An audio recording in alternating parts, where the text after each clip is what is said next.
Doing well. Yeah, here we are with some more Hollow Knight, because I'm enjoying myself with this game and just kind of chipping it away, slowly. Uh, as for other things that have happened, it's been mostly a day of catching up on a show that I've been really needing to finish, because I really liked it when I started it when it first came out, but I just hadn't gotten to it because of other things distracting me, but I had the time, so I sat down and watched some more of an anime that I was really liking. Caught the latest Vinland Saga episode, which I was very pleased to do because I love that show and that manga a lot. And yeah, this is mostly it. Just kind of catching up with shows. Nothing really not really the most invigorating day, but honestly, I'd prefer that over having something that's too chaotic. So the last time last time we played this, we got to the Deep Nest, which is where we are right now. Oh, I just realized how many... Oh.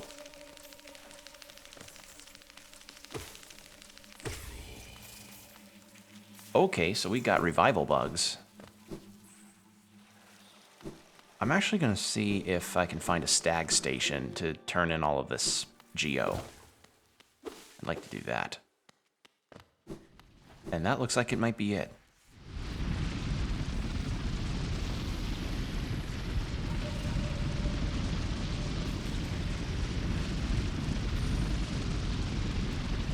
Ooh.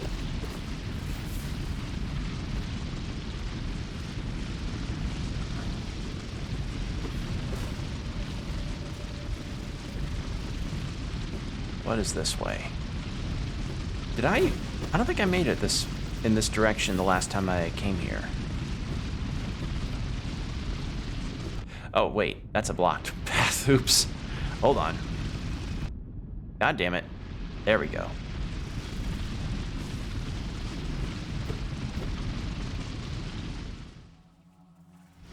Okay. What have we got? Oh, no, nothing.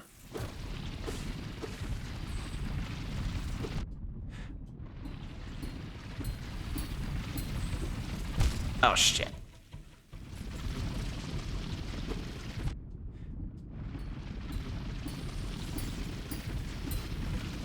Oh, come on. I mistimed that.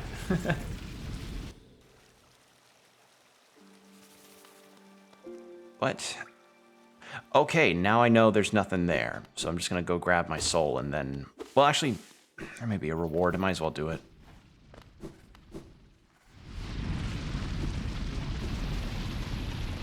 Oh.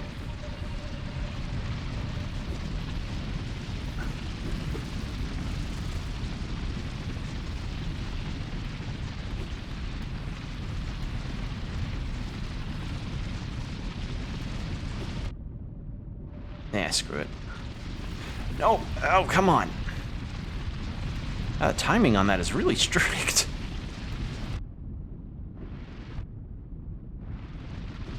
Oh my god, please, let me get up here. Thank you.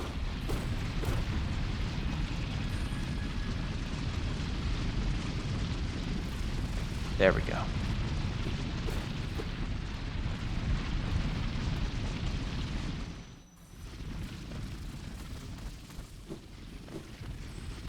Oh, come on. It's gotta be... It's further down. Oh.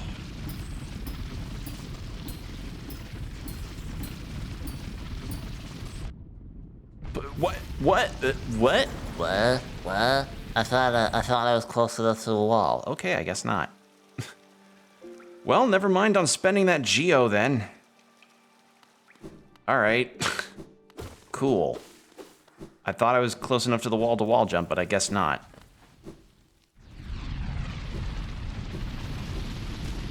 Oops. Okay, so let's head down this time.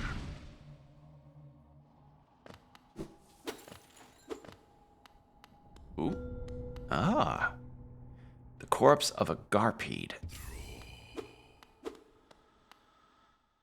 I just got a thing in the bestiary? What is this for?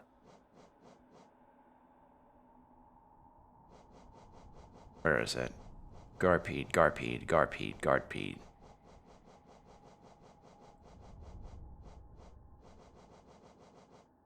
Shade, no. There it is. Giant burrower covered in the thick shell plates tirelessly travels the tunnels of the deep nest. Monstrously strong, they shrug off any attacks you may have on their thick armored bodies. Luckily, if you simply avoid their paths, they'll leave you alone. Okay, thought I'd get a means of killing them, but that's fine. What's this way?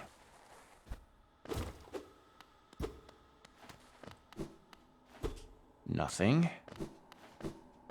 And...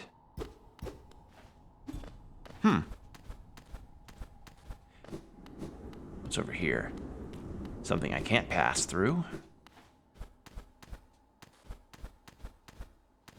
Okay.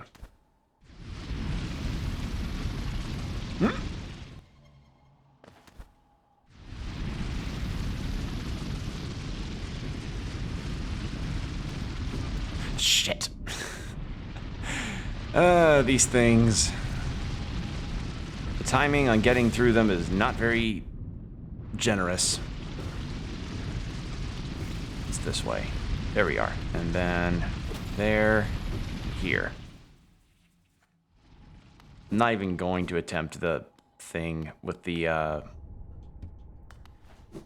not even gonna attempt that hallway thing until maybe a bit later. Or maybe I could try it now. I've got nothing to lose. So, yeah.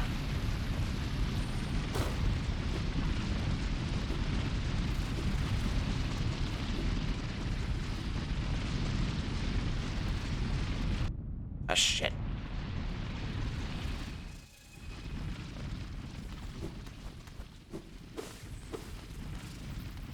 Okay, let's try this again.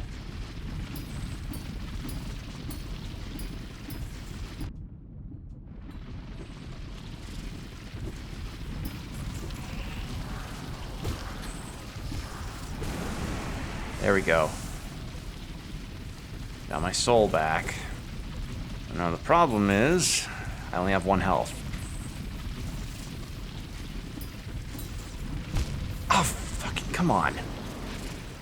I missed the timing. But I get, in reference to what I was talking about earlier, the anime that I finally decided to start watching through again was Banana Fish, a show that premiered in like 2018, I think. And man, I'm kind of mad at myself for not really continuing on with that show since it's over now. You know, it's wrapped up. I just haven't really sat down to watch it. The reason is because I was getting distracted by other shows and other things happening, and wasn't really any other reason, I just got distracted. But yeah, it's still as good as I remember the first half of the series being. I just, if anything, me watching through that show, god damn it, me watching through that show made me really, like, sad that it's not really that popular here in the West, despite how good it is. There we go. Just give me that soul back. Okay. I'll give a synopsis on Banana Fish in a second. I need to focus on this. Oh, I couldn't make that.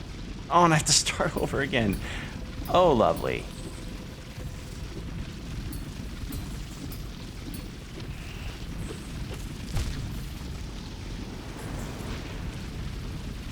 Hey, Combo. I was just talking about a show that I finally decided to catch some episodes of since I was intrigued from the first half, and I got distracted to not watch it. Banana Fish. I was about to give a synopsis on that. It's a show based on a manga from the 80s, I think, or it takes place in the 80s, one of those two. And it's essentially about a guy from Japan who's visiting New York with his uncle, I think. And part of the thing is that the uncle's a journalist who is interviewing a gang leader. And this gang leader turns out to be more than he that either of them really imagined. They get embroiled in some crime drama stuff. So it's a crime drama, and it's a really good crime drama. So I'd recommend it highly. It's very good. Very phenomenal animation and art style, too. Very unique looking. I need to dash over that. God damn it. But yeah, I think it was done by Mappa before they started stealing every show out there. And honestly, it can be forgiven that maybe finally getting back into Monster. I need to get into that show too. It's just I want to hear the dub. That's really my big thing. You know, I want to hear the dub, and it has. Wait, does it have the dub? Is the dub on there, Combo? You better not be lying to me, man. Is the dub actually on Netflix? This is very important. That's why it's not. Damn it. Damn it. Why is it not on there? I was guessing what you were gonna say. Yeah, dub. I was not. I want to listen to the dub because the dub has Liam O'Brien, and I love Liam O'Brien, and I love Keith Silverstein, and I want to hear them both. God damn it. But yeah, see, if the dub was there, my mom would be watching it too. Ah. Well, hopefully they get it soon. I'm just surprised that it's not. I'm just shocked it wasn't on there from the get-go, but maybe there's some licensing stuff that's getting in the way. I don't know.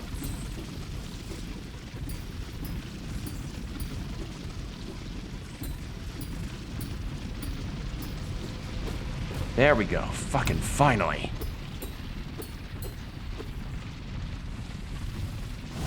Oh yeah, I got this spin dash too. I forgot about that.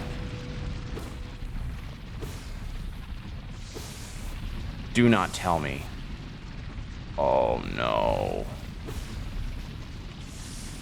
But yeah, Banana Fish. I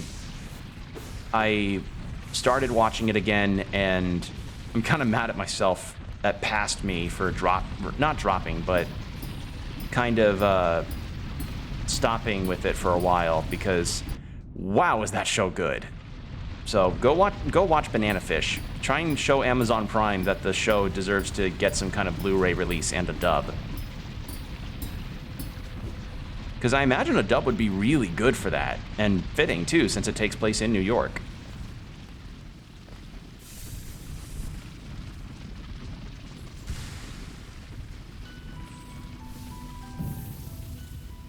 Oh, cool, a new Soul thing. Nice. Well, good thing I actually came over here then. But yeah, the sad thing about Banana Fish is that it premiered on Amazon Prime around that 2017 to 2018 time period where shows on Amazon, anime in particular on Amazon Prime, didn't really get a lot of the exposure that most of them deserved. Unless you were one of the lucky ones that got licensed out by a different company like Made in Abyss or something. Yeah, some shows just did not get the full releases that they deserved because it just wasn't really in the docket thanks to the way Amazon Prime was structured at the time. So sadly, Banana Fish is still Amazon Prime exclusive as far as I know, and it doesn't have a dub. Which, again, disappoints me. It's like, it'd be perfect to have a dub for. Because I don't think any Amazon Prime series that are on there, like any of the animes on there, actually have dubs unless they were already pre-dubbed before, you know, they were put on other platforms.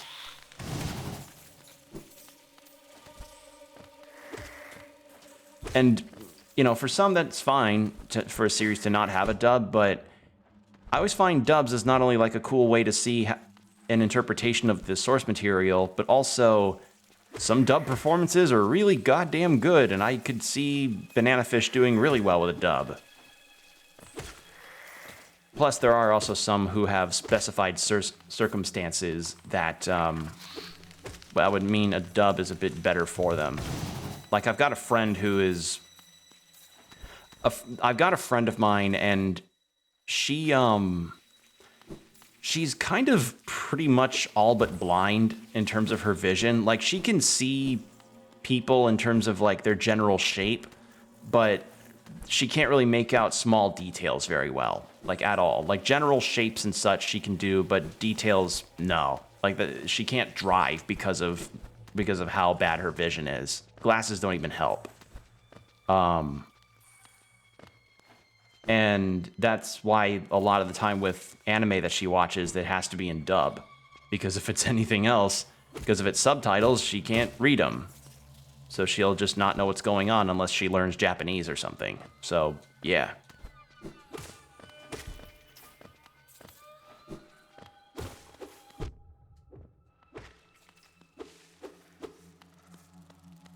Keep an eye on the enemy corpses. Ah.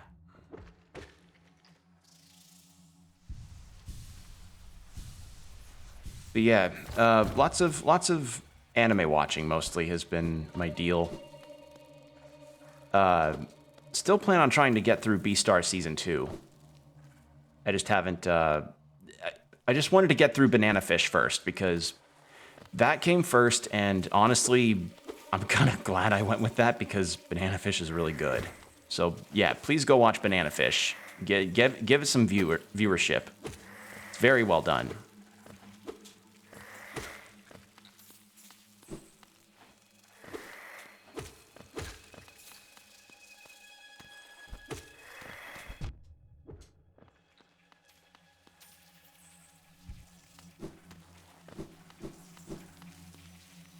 Okay, let's fully explore up here.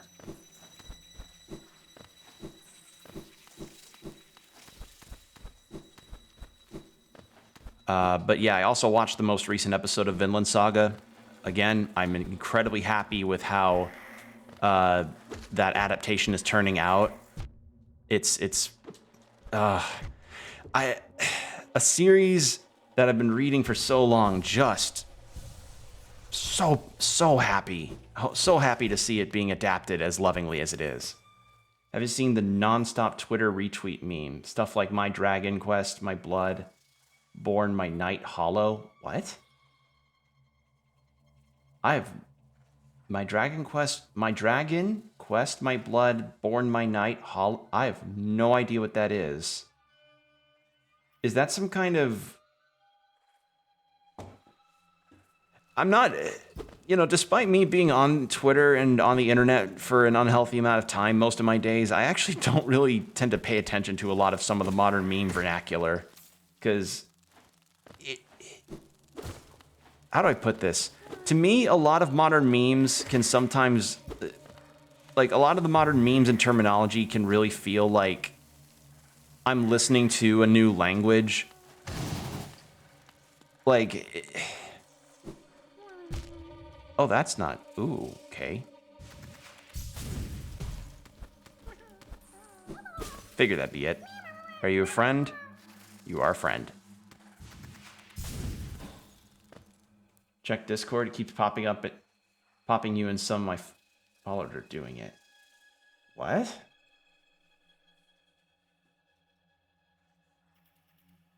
Hold on. Let me take a look at that.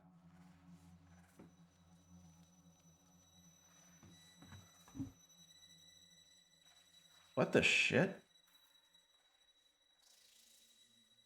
Oh.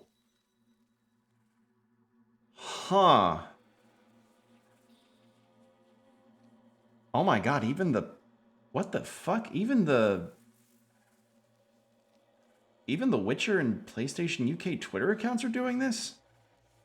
I mean, okay, that just seems similar to... Alright, Okay, well, I mean, it's not the dumbest retweet chain idea that I've heard. Believe me, I've heard some shit ones. Okay, that's just different, I suppose.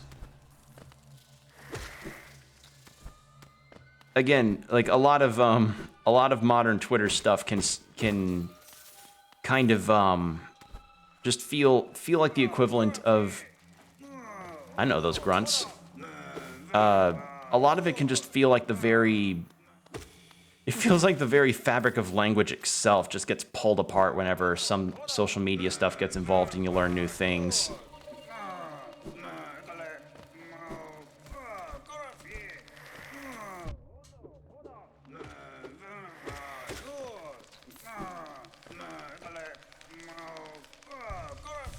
Like, I could never picture myself, like, I guess part of the thing that I tend to try and do in my streams is that, yes, I do keep my ear as to the ground as I can regarding some news and recent memes formats, but a lot of the times it's kind of, I don't know. It's the same reason why I don't really watch TikTok, is because it's like, if I start it and I attempt to follow it, like, doggedly, I may go crazy.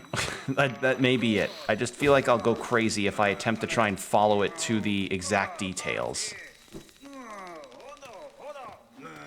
How am I supposed to get to you?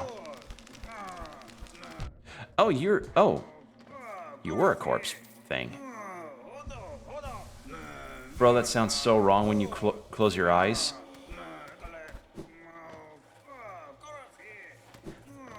I mean, dude, too many things sound weird when you close your eyes.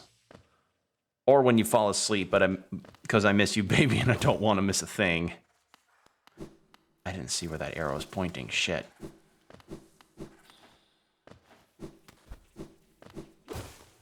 Okay, it was this way. Bench.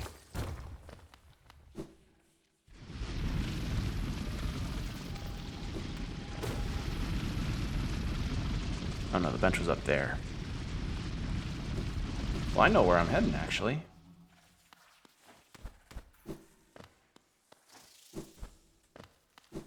Because this is like that decommissioned rail car. Yeah. Perfect.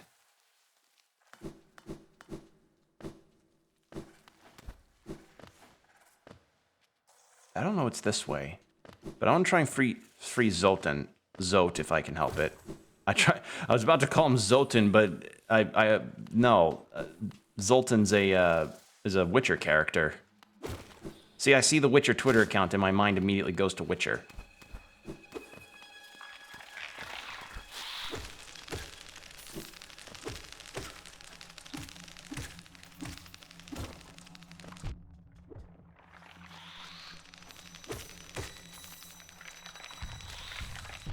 Oh, shit.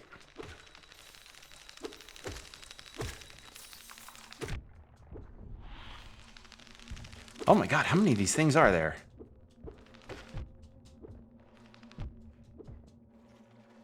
Are you done?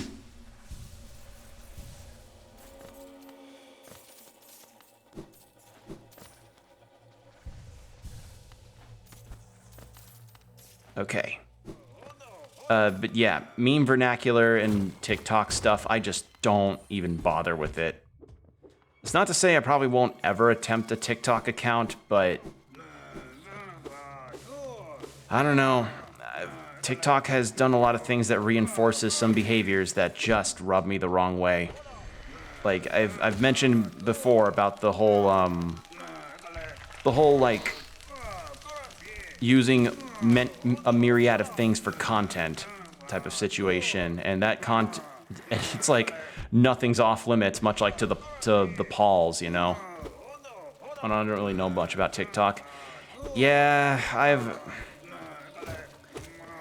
I had to learn some things about TikTok for my social media marketing class, and I will say, you know, there are a lot of times on TikTok where I do see some things and I'm like, okay, that's clever or funny. I can get behind some of the things that people do on that platform, but let's just say that's usually like, but so much of it is just this so,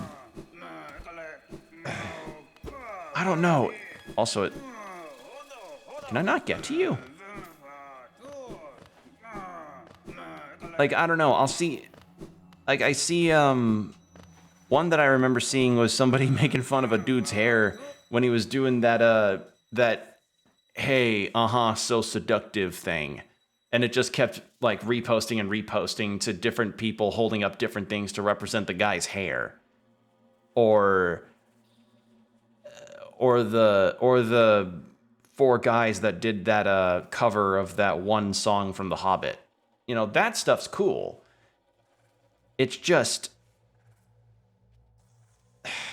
again, I just think back to that nurse who filled herself in sad poses with background music saying, I just lost my first patient and used it for views. And I'm like, this is the shit that does it. This is the shit that makes social media such a fucking headache to even experience or be even witness. All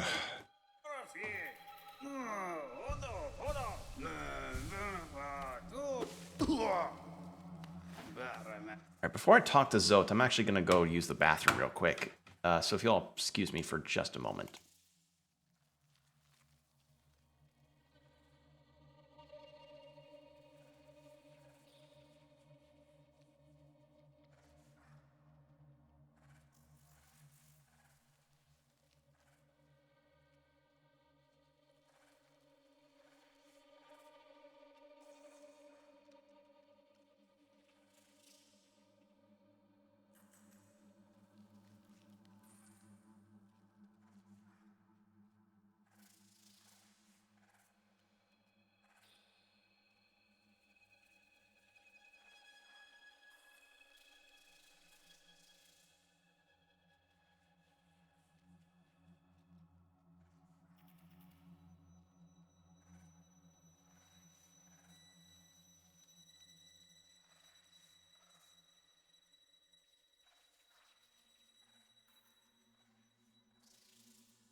And I'm back. Sorry about that. Okay.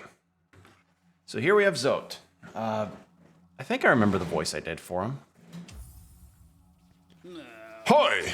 What are you doing, you clumsy little oaf? Swinging your rusty nail around in the darkness. Dude, yours probably still has like that weird greasy film that's on the blade from the factory that it came out of. My shit is polished. You almost struck me, and if you had, it would have been the end of you, trust me. I am Zot the Mighty, a knight of great renown. My weapon, Life Ender, has struck down hundreds of foes. Begone, or you'll be next. Are you lost in these dark tunnels? I don't care. No, I won't lead you out. I know the way due to my powerful memory, but I only travel alone. Begone!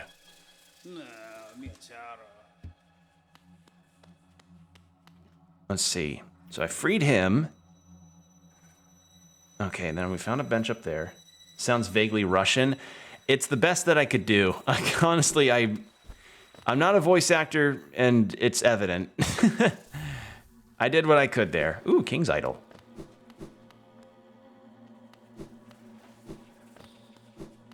It's just parts of that sounded very... Parts of it sounded like it'd have that rolling R kind of voice, you know?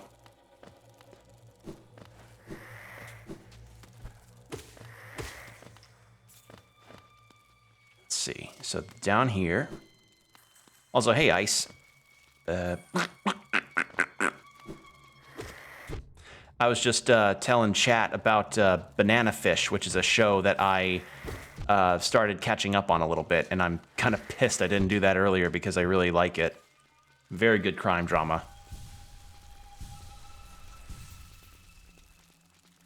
Then to the left.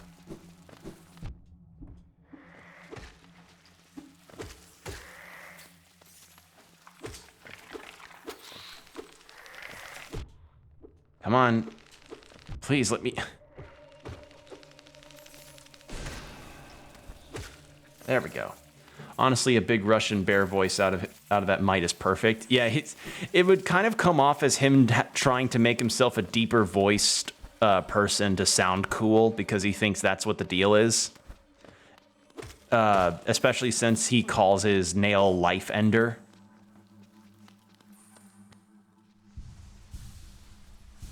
Sounds like the kind of person that would probably like troll around on MySpace blogs back when MySpace existed and be like, Ah, yes, for I am Zot the Mighty.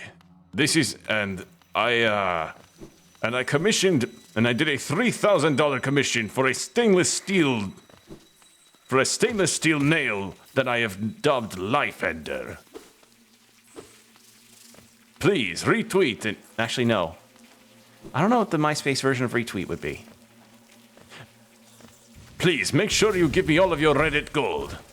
Otherwise, Life Ender will come for you next. 4chan Zot, yeah. Okay, what's... Enemy? No, he's good. Is that it? Just a little friend? Just a little friend. Oh, wait, no. Don't think I didn't see those cracks. Haha. I like to roleplay. Hello? Huh. We're gonna have a full-on, like, Metroid Fusion moment? Huh. Alright, then. Nothing down there.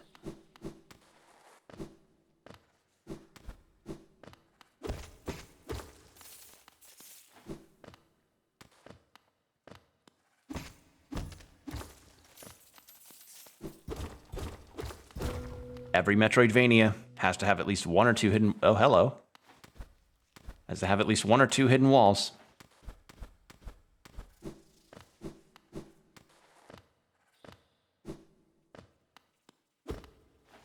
Nothing there.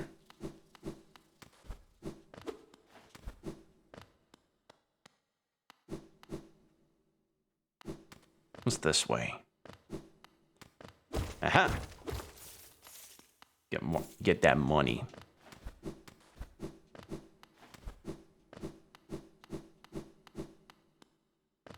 What's to the right here? Shortcut? Shortcut. Always good to get those.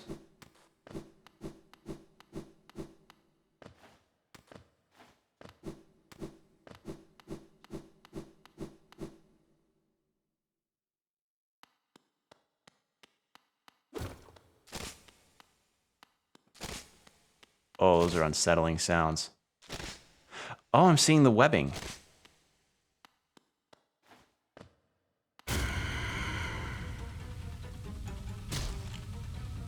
Oh, hello.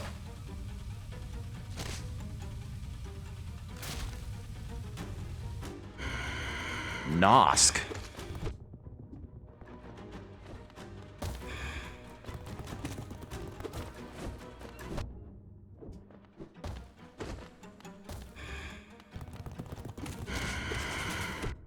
Oh, shit.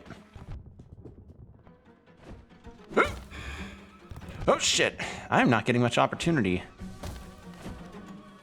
Hold on.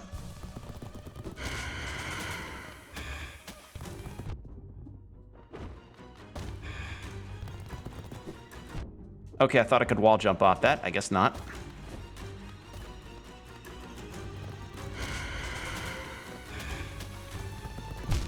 Nah, I didn't think I'd make that. It's a trap. Yeah, it is. Cool trap, though. Oh, God, I have to go all the way. Oh. Oh, that's... I need to go rest at that bench near the hot spring, then. Yeah, it looks like that might be what I need to do.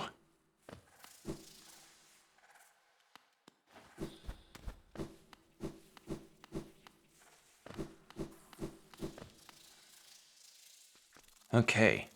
But yeah, in terms of other shows that I've been meaning to go through, again, I want to, and I brought it up before, but still waiting on Berserk 1997 to, make the rounds on Netflix. It's just, I'm still amazed. Like, what countries is Berserk available in now on Netflix, if not on US and UK and Canada?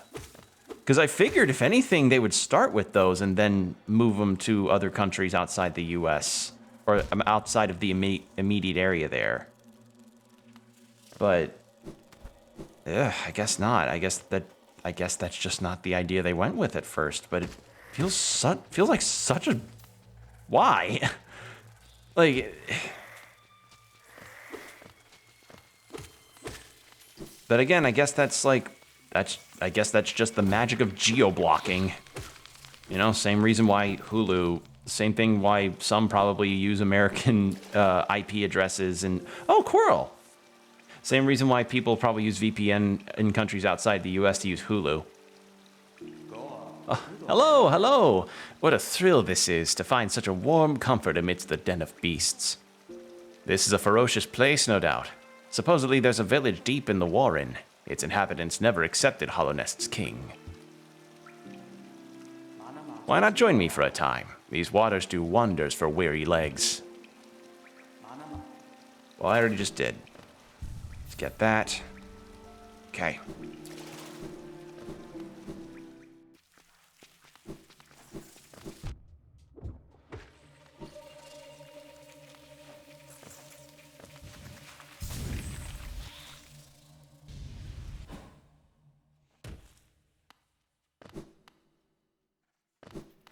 God for that shortcut.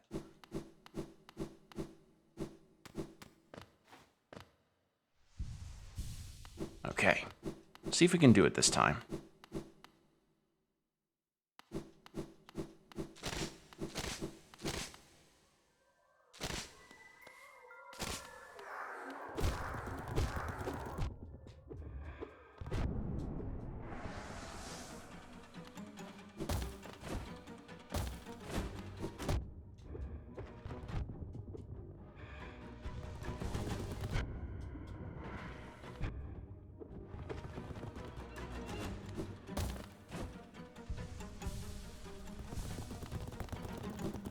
There we go.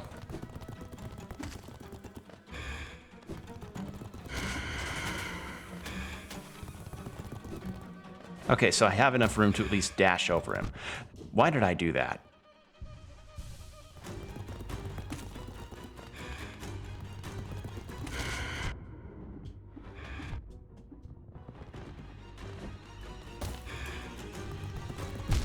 I was trying to charge. Aim for the thorax. I can't. The hitbox encompasses the underside of his undercarriage, too. I probably could have chosen a better word other than undercarriage, but I didn't have anything else.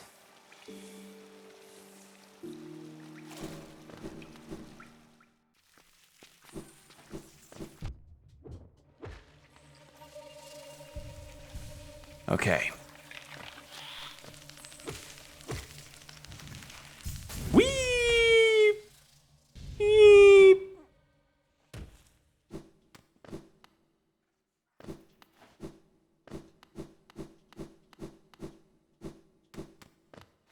Quite the design, though. Yeah, a lot of the designs in this game are really nice, albeit a lot of them can feel a little samey in terms of the color palette. This game's quite monochrome, so that's why I like this.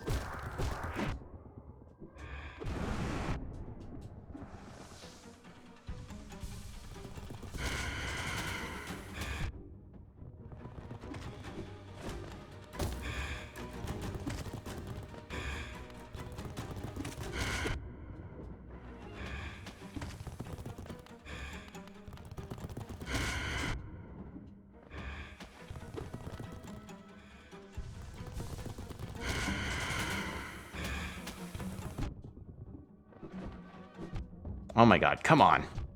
Oh my god.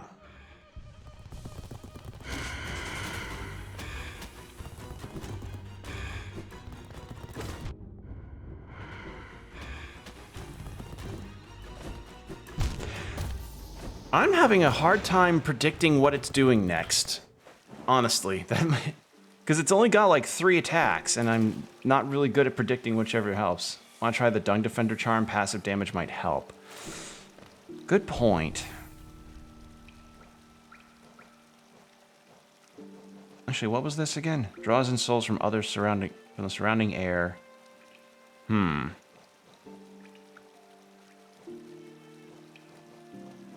Yeah, might just do that. Do I have anything else though that costs 1? Let's do that. Now I stink, and I can let loose some thorns.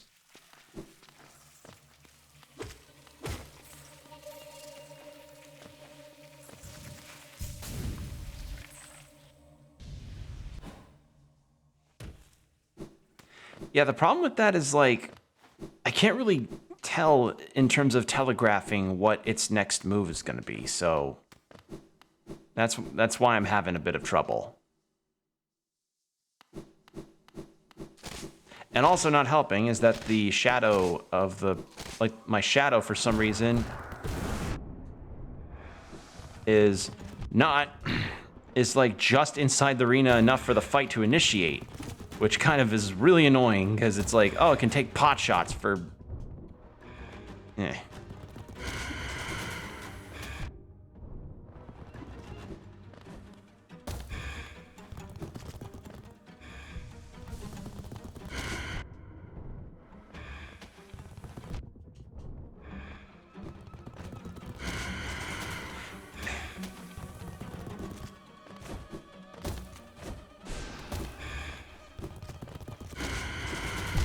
God damn it, this fight. Do you see what I mean? Like, it's erratic. And I understand that may be the intention, but it's not exactly helping my case here, because it just feels like... I don't know, if there was at least a tell for the goop one, I would be okay, but it feels like I'm kind of not... I'll probably get used to it. It's just... And again, the placement of the soul thing for my remaining stuff is not helping, because I get pot shot early into the fight, which is never good. You never should start a boss fight with a pot shot. See?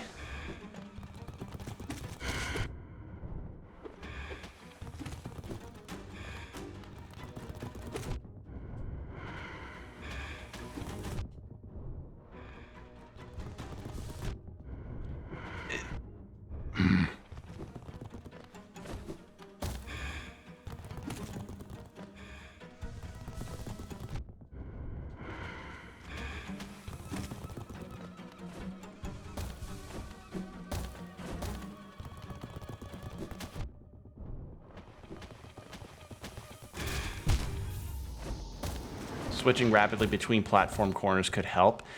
Maybe, yeah, that might be it.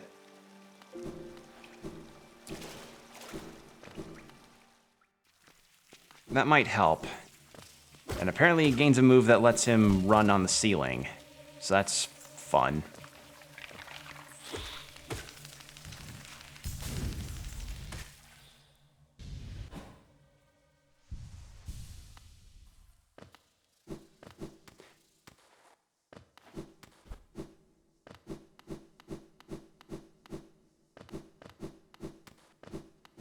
But yeah, that's though the designs are good, the monochrome nature of the game's color palette does feel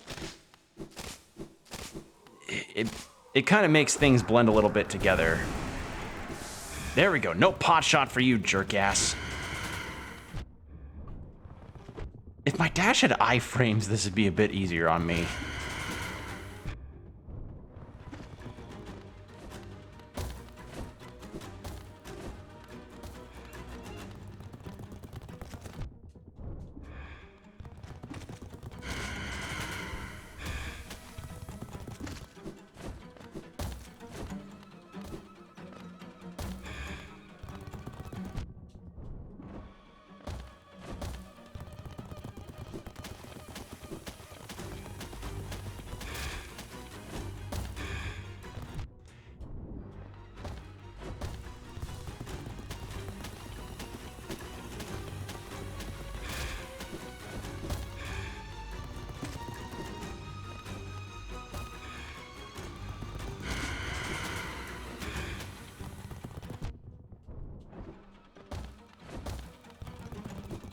Oh.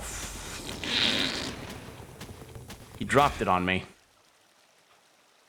He can't hit you in charging from the middle. I mean...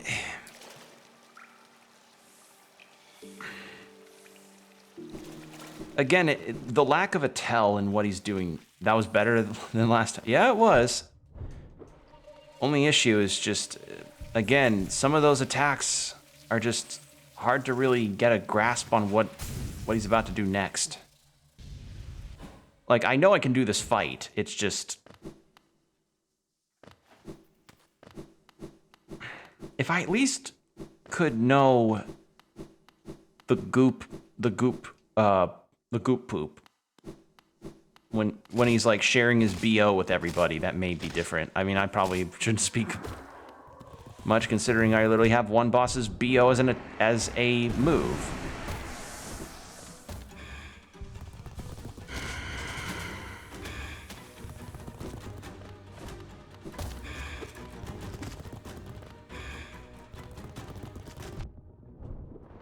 See, because I never know when he'll just suddenly stop and do that unless he has a charge or tell, but he doesn't.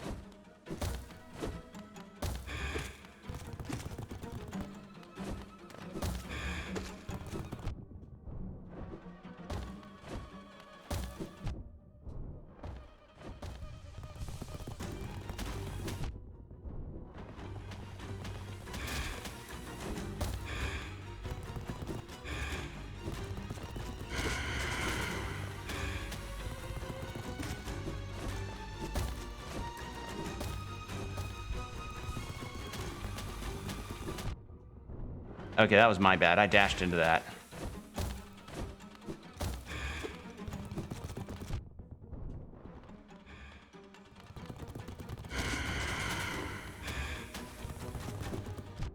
Why did I dash to the right? What?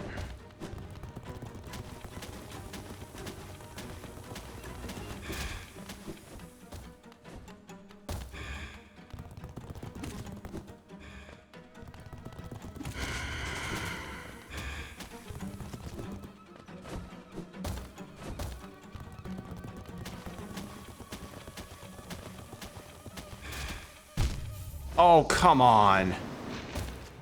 You just had to drop that one last one on me. Yeah, so close. I wish I had a reference for how close I was sometimes, but at least I know of a phase change that happens for that fight. It's just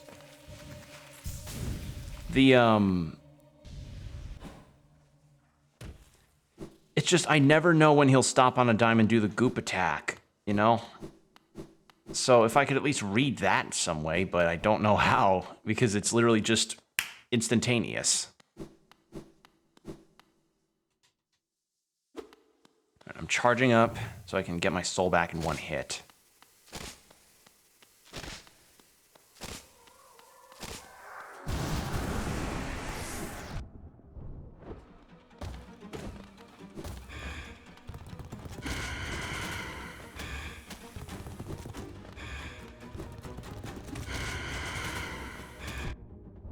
When did... Huh?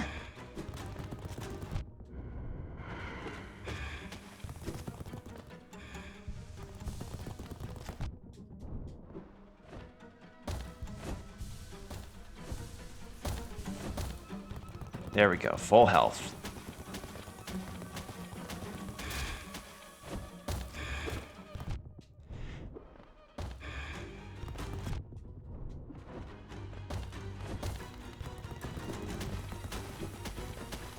I hate to cheese the fight with the thorns and dung defender stuff, but it really does feel like I don't have many options about my defenses here, considering I kind of have to get pot shots because of how erratic this guy moves.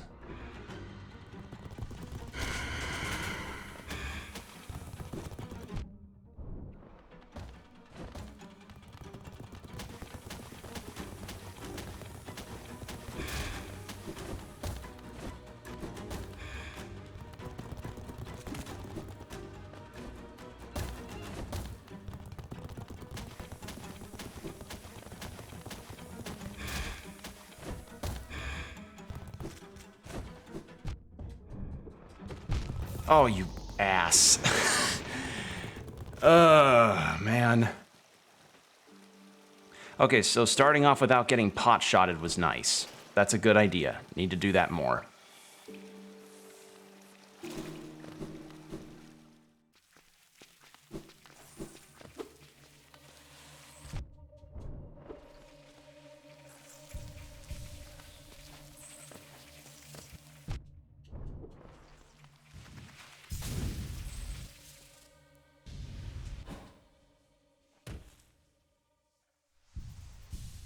Okay.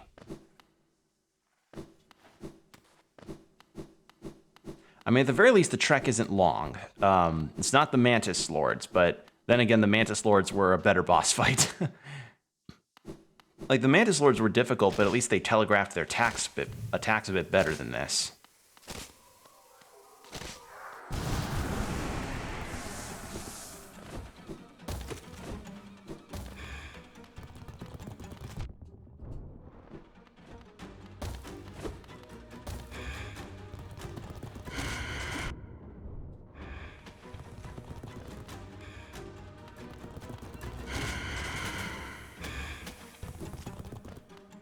Okay, I suddenly stopped in midair there. That was weird.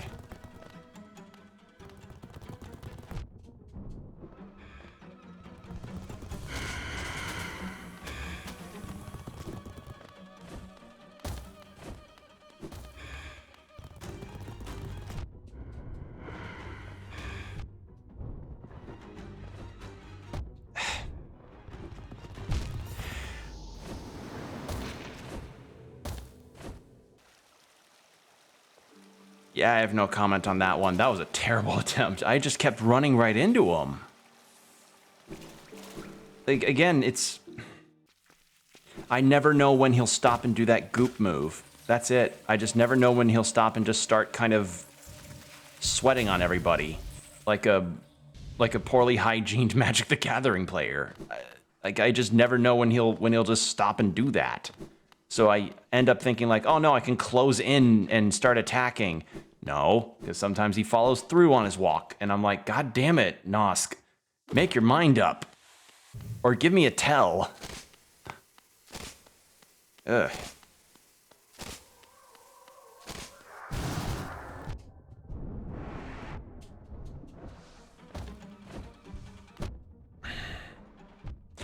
Are you shitting my dick right now? This boss is kind of annoying the hell out of me, no lie.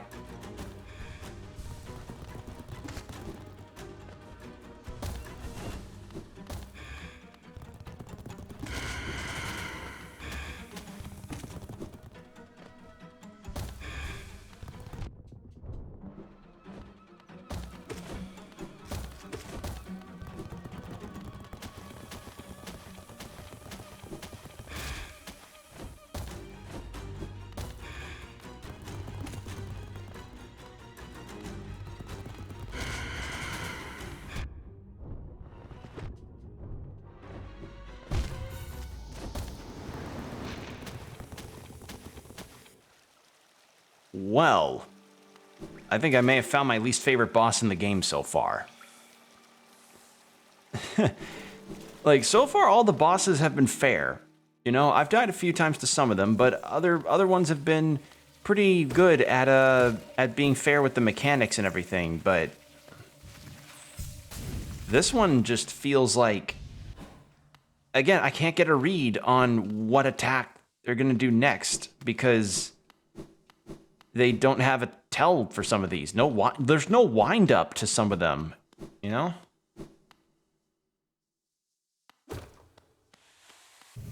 Like, it's a cool idea. It's just I'm kind of getting annoyed by the no tells on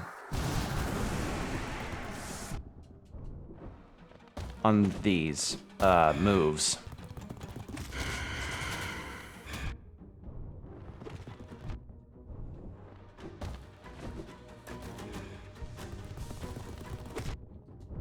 See, I keep thinking he's gonna stop, but he doesn't.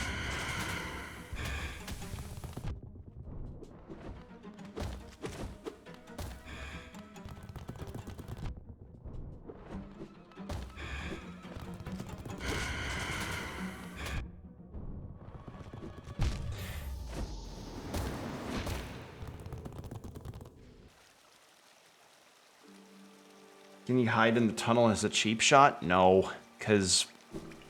No, I can't, because I have to go into the fight for it to initiate, but the problem is, like, the soul thing that I need to pick up to get my full bar back is also in there, and if I go near that, it triggers the fight anyway, so it's like... I don't know, I feel like this fight maybe could use a bit of revision. Like, add a tell for the goo move or something, or... Give a pause for a second before the goo comes out. I don't know. Indicate that he's gonna stop in his charge so that the player doesn't go up to him while he's running like an idiot. Or maybe make the soul at very least be back here instead of in the arena. Why is it in the arena?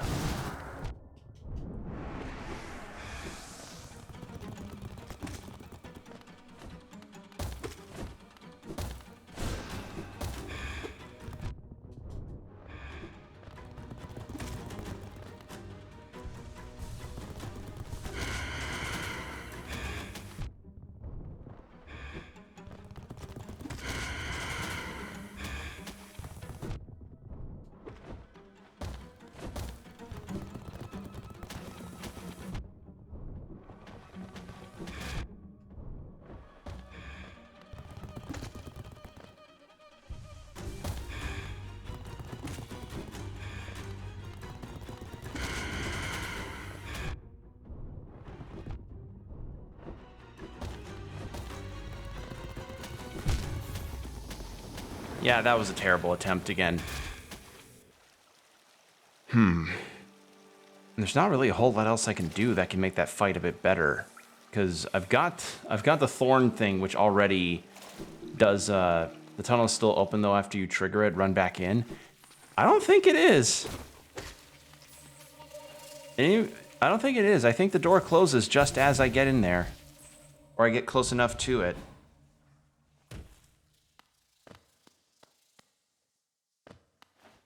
I don't know, maybe some can be able to beat this fight first try, but it's like, I don't know. I may look up later actually if what people's least favorite fights in this game are, because usually when it comes to Souls games or games that are inspired by games like Dark Souls, yeah, see, it closes.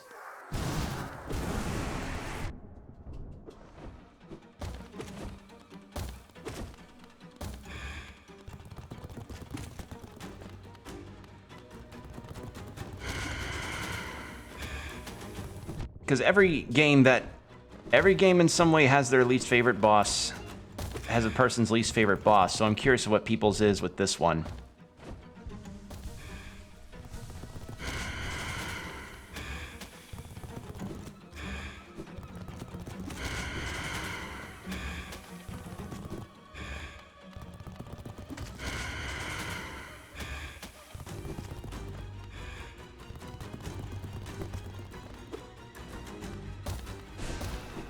Shit.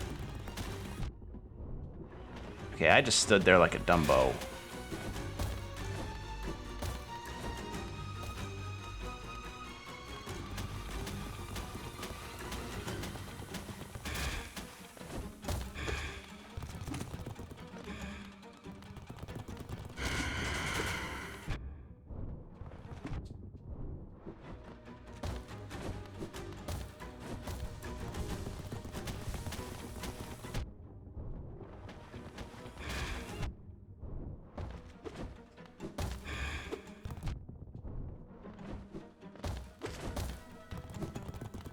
Oh my god, come on.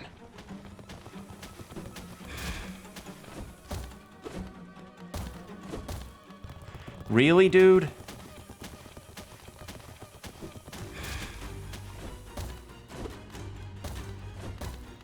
Really? Like, 3 times in a row you... Okay. 3 times in a row when he pulls that move, I can tell his AI started to get a little spammy. That's something that also happens with a lot of bosses that I tend to hate, is that when their AI just seems to like spamming one particular move. Anybody that played Bloodborne knows exactly what I'm talking about. And if you don't know what I'm talking about, just then I'm just back to my corner strategy. Well, the problem is the problem with the corner strategy is even on switching through, he can hop up and then just corner me and then do an immediate mad dash. And it's like, it just feels like there's, I don't know. I'm just going to try my best on this one. See what, just going to go by instinct or, yeah. But yeah, do you hear our prayers, guy? If you know him, then you know the pain of AI doing a move that's a reviled move in an RPG.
God, I have no idea how close I end up getting to this.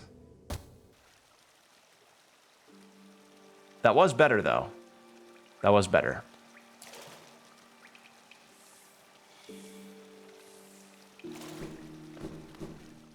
At least I'm gonna be building up Geo thanks to this one dude I'm killing a bunch.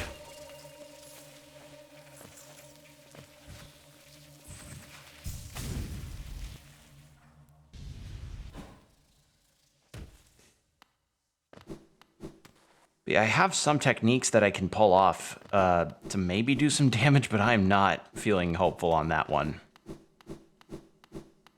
True, but I think I saw the Shade face palm. Yeah, he was just like, come on, man. This is like, what, attempt number 7?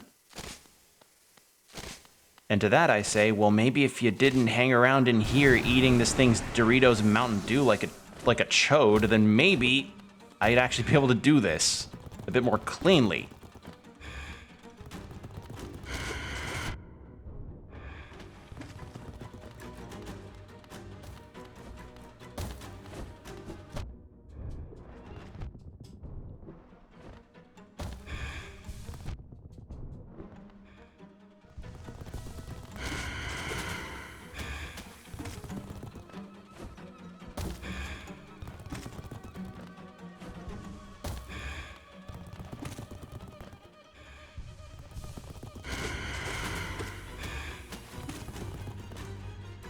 Alright, I think I figured out the spacing on this distance.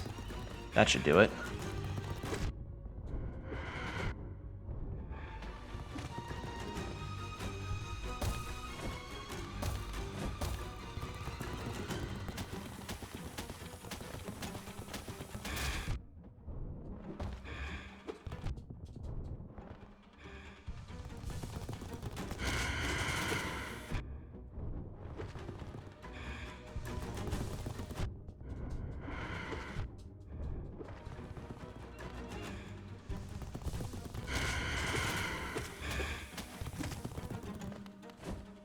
How much health does this guy have?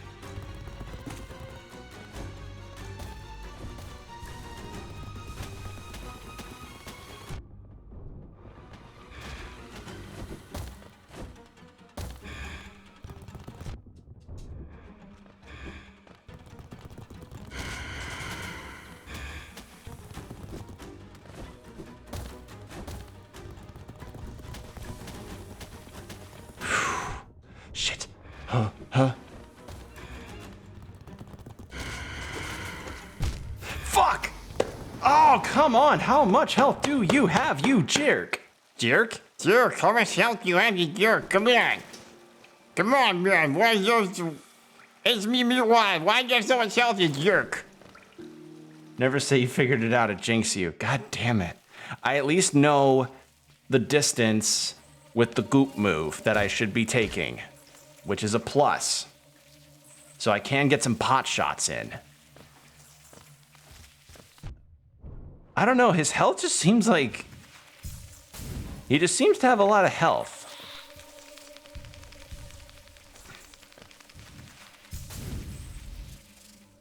God, I got so tilted I turned into Meatwad.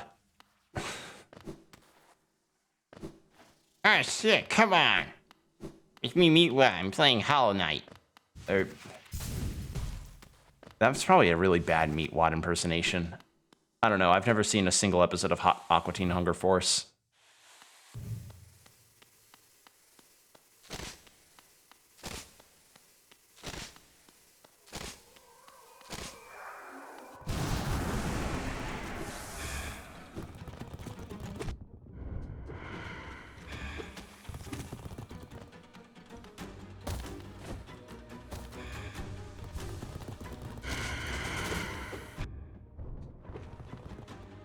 Tried doing the voice during the battle.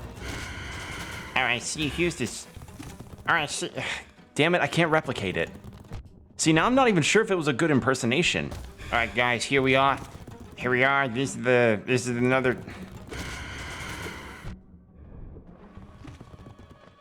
Honestly, my Squidward's better than this. There we go, heal up. Alright, there we go. We gotta heal up. And then... Hit. This is worse than my clarinet practice.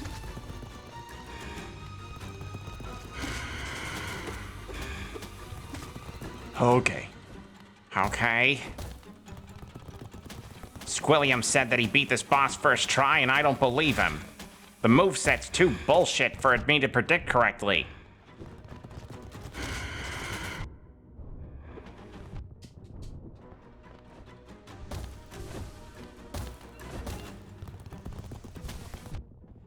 Oh, come on!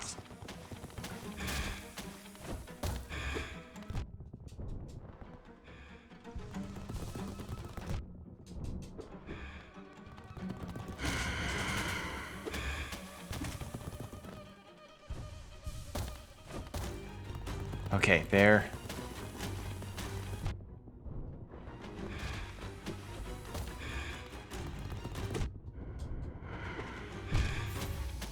I keep thinking that he's gonna stop at a certain spot because he can stop anytime he feels like it. I just keep thinking that he stops whenever he pleases. This fight's kind of annoying. Squidward, what are you doing? You've been on this boss fight for 5 hours. You were supposed to be at work 2 hours ago. I'll get my uniform on in a minute, SpongeBob. I just need to beat this boss. Squidward, the day's over. I had to do cashier work. God, even my SpongeBob's rusty. I've not been practicing that one at all.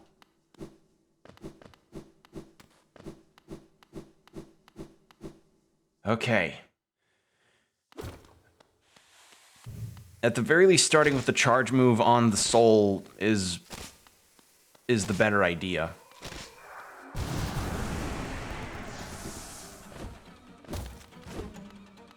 Yeah, you're not getting the drop on me.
There we go. God damn it. Stop pooping on my head.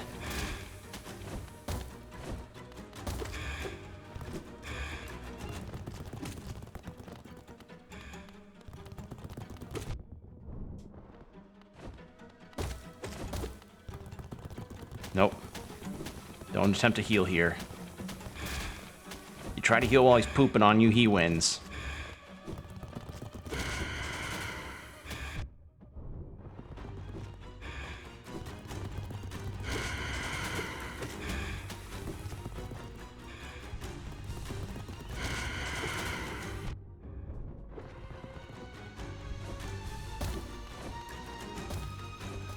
Okay.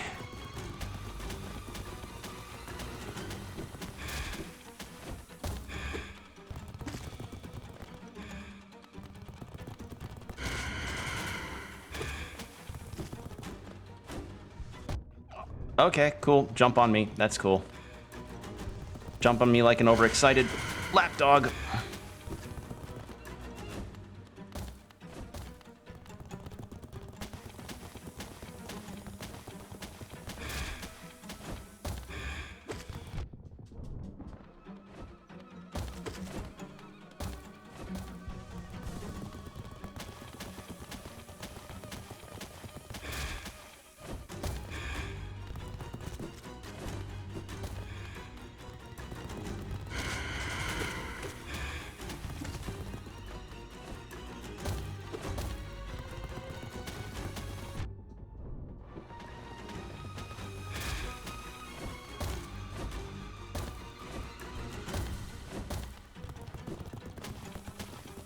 I'll look at chat in a second and just. Yes!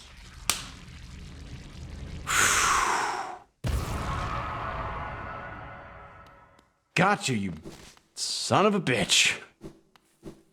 Oh. Finally. What do we get? Oh. Well, actually, that's nice, but. Alright. Cool.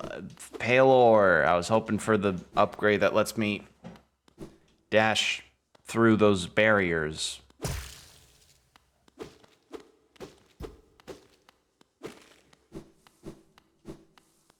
Okay, then. I mean, I'm not gonna complain too much about it, but I don't know. I definitely don't have the geo for it either. Okay, so fungal wastes are up there and over there. And I don't have the light to let me go through there.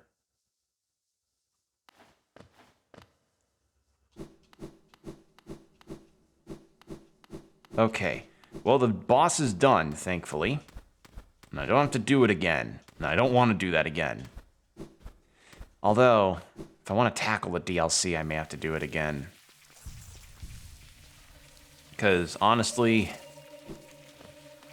because I know what the DLC is. One of the DLCs involves, I think it was a free DLC. It involved a circus of some kind. And then another DLC, or it might be base game thing, I don't know. I know one of the DLCs is like a boss rush thing. Like, you fight bosses with harder and harder stipulations that are supposed to make the fights way tougher. And it's like, alright, I'm not sure how willing I am to go through on that, but we'll see, I suppose. Because y'all have been seeing my gameplay right now, and I'm not really the most proficient player. But I'd be at least willing to give it a go. If not, then oh well. Gave it the college try.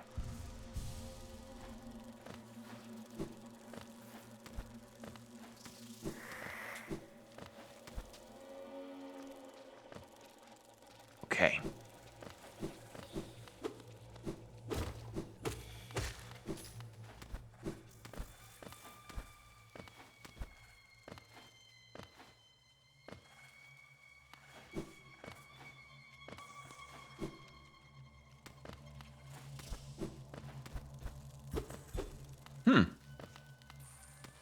Let's go around this way then.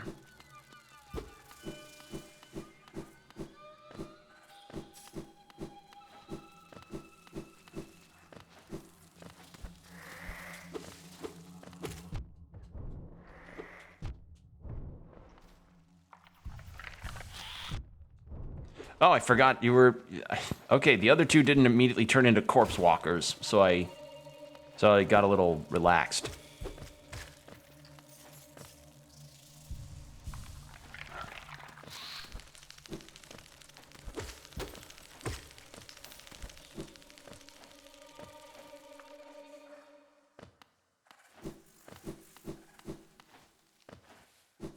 All right, let's rest at this bench. And then...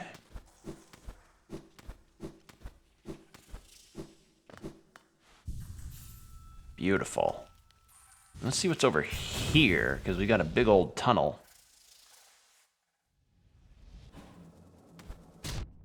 Failed tramway, hello.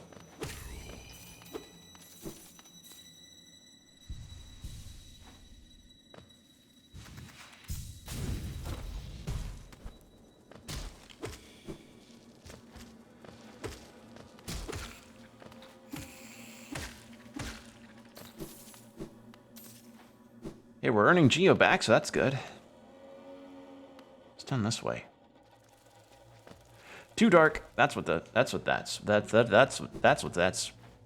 What is wrong with me? I can't talk today. That's what's down there.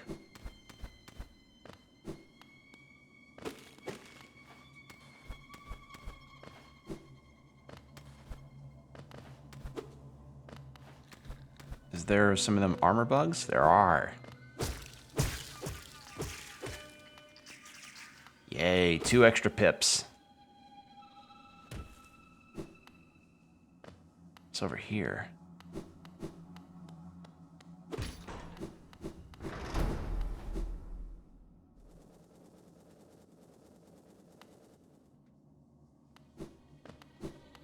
I can't get back up. Okay, this way still.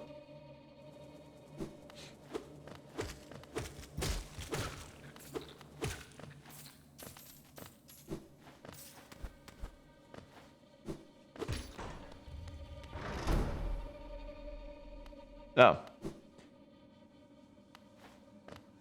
Neato.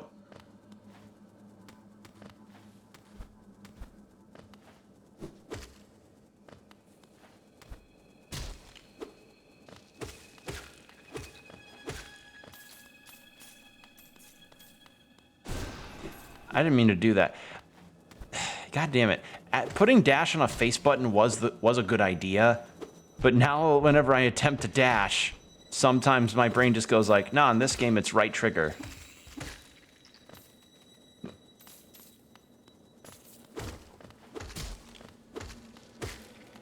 Because that's how it used to be, but since I've played a lot more Metroidvanias now, I'm used to a dash being on the right face button.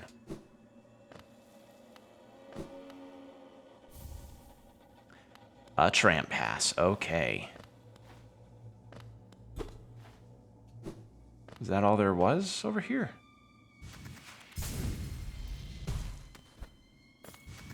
I think that might be it.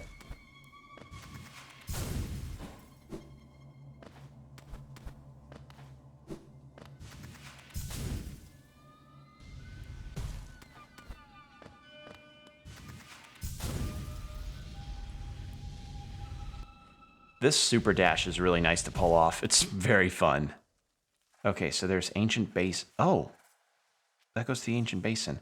Well, I think I see a top thing over to the right that I want to look at, so I'm going to go there.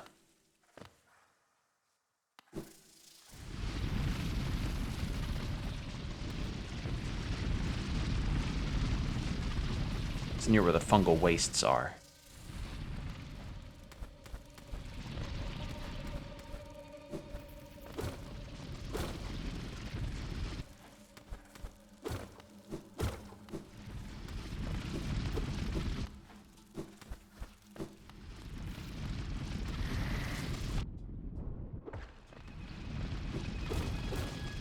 Yeah, this thorn ability is really good for for getting in some pot shots whenever you get hit.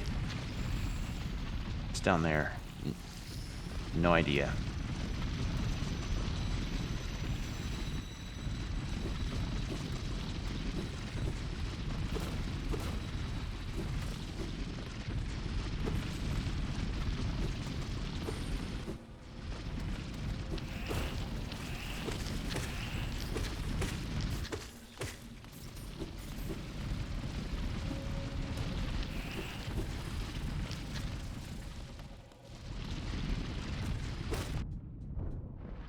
For a second, I thought I heard the floor crumble a little bit.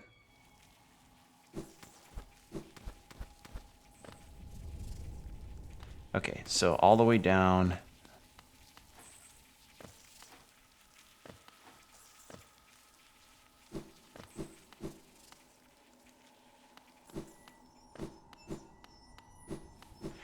Right. Okay, so something... Ah! I have to go all the way up top and then loop down here. Okay. That's what I need to do to get to that health thing. Yep. It seems to be the call to make. Because this is where I came in from the Mantis Village.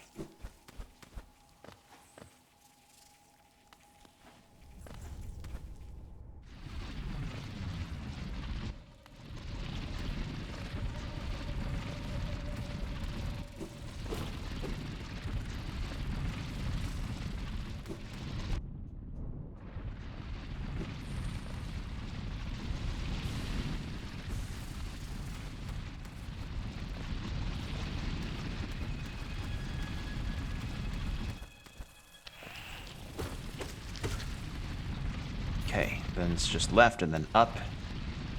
And we'll be good.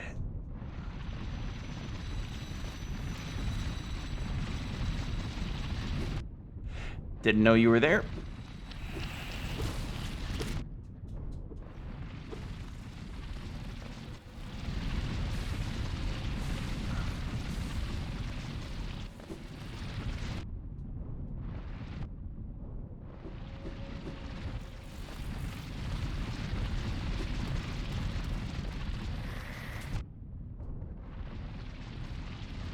There we go.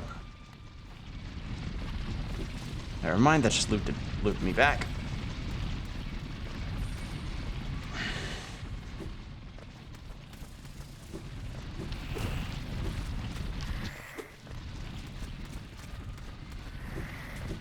Okay, here we are. This was the way. Because we go left. Yep. All right.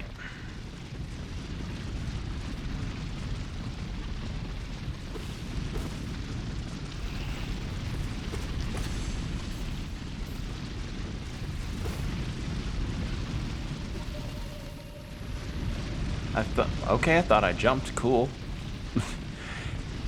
Maybe my controller, maybe the input. I don't know. Weird. Heal up. And new area. And spike pick.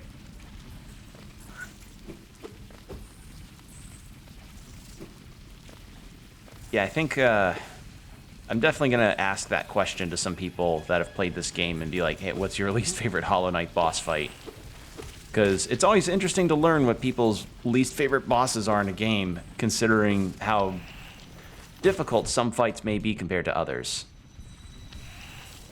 But yeah, so far for me it's Nosk. It just, the erratic pattern of the fight made it tough to continue with.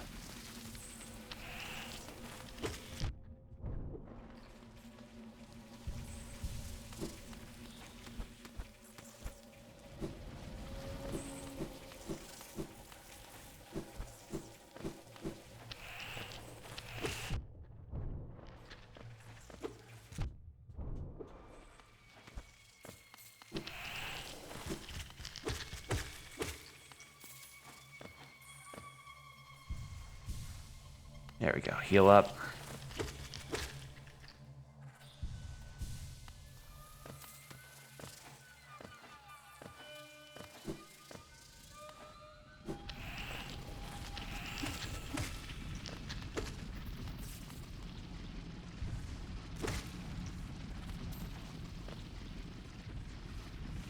Okay, so no, I can't get up top, so I can at least go this way.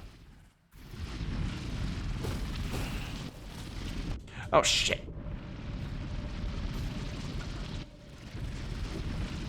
I have no bench to fill in the blanks, so this is going to be fun.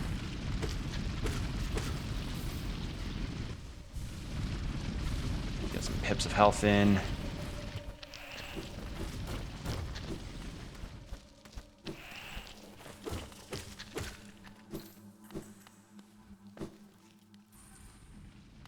How about we see what's up top here, and then we'll go down to get that health item.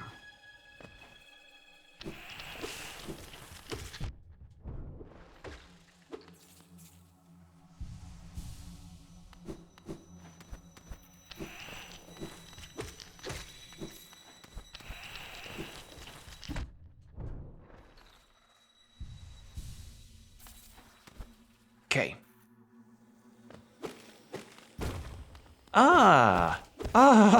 Shortcut. Thank you, game. So that's what this was.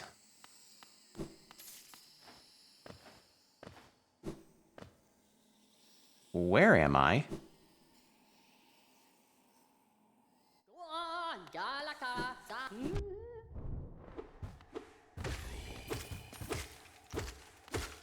You're new. Go on, Galaka, Sano Chere, Cherel, Gonele, go on, go. Oh, radiant being, we are blessed. Your rays touch us, your warmth fills us. Hollowness is born again, united in your blazing image. Oh, Cherel, Gonele, go on. light is life, beaming, pure, brilliant. To stifle that light is to suppress nature. Nature suppressed distorts, plagues us. Embrace light, achieve union. Oh. Go on, go on. Anything this way? Or is it just a crazy person? Just a crazy person. Go on, Galaka, Sano. Alright, now what's this way? Ooh!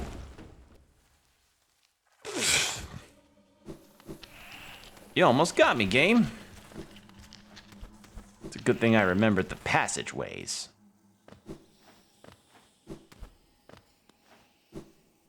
Huh.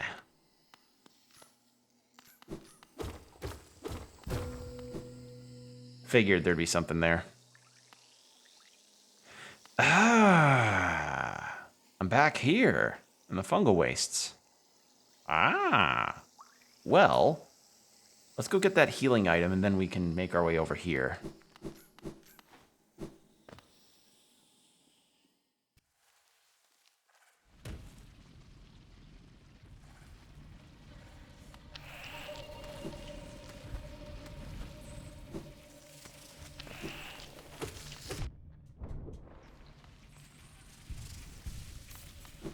Yeah, I'm good. I'm gonna be glad to say bye to Deep Nest for a little while, because this place has got some enemies that are definitely not my favorite. And some level design stuff.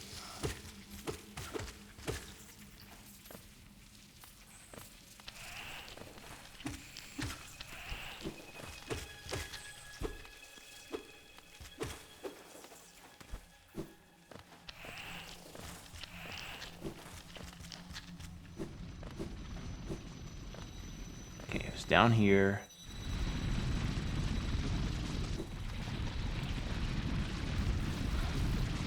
And drop.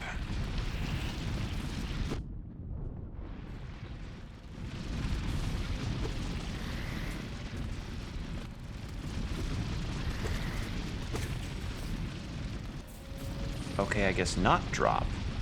Huh?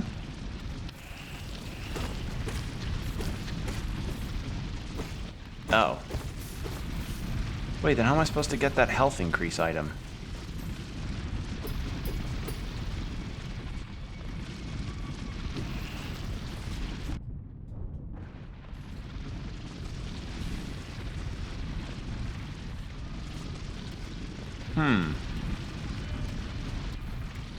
Maybe there's a thing I missed. No, nothing there.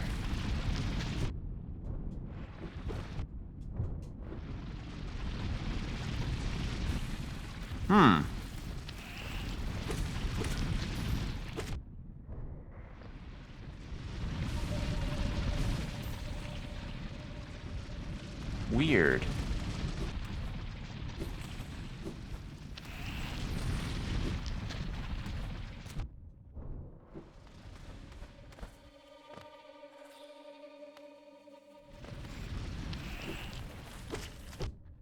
Yeah, okay. That turned out to not be what the deal is to get to that healing item. How am I supposed to do that?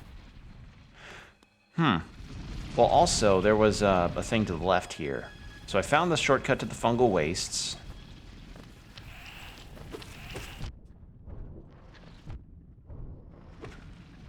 But there's also a upwards passage next to where I found the fungal waste shortcut.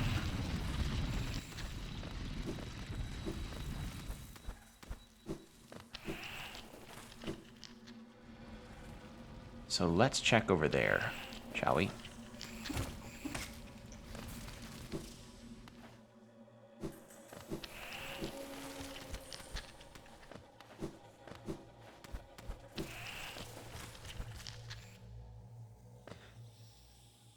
Was this not it? Or was this it? No, it is it. Okay. I just hadn't filled in that part of the map yet.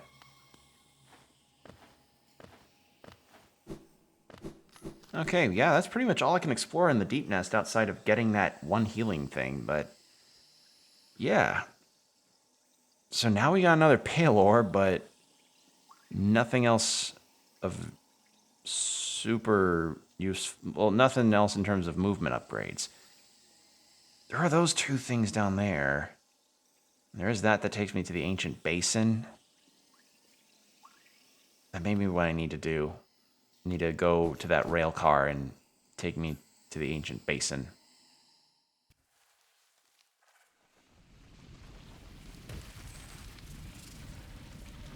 Okay, so it was all the way down.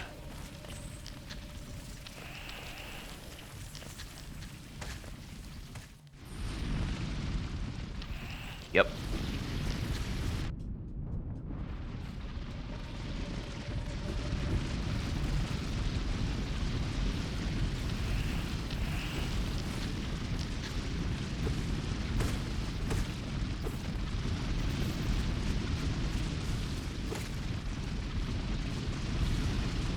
I like my fart cloud. My fart cloud ability is really useful here. Okay, so then you go down this way.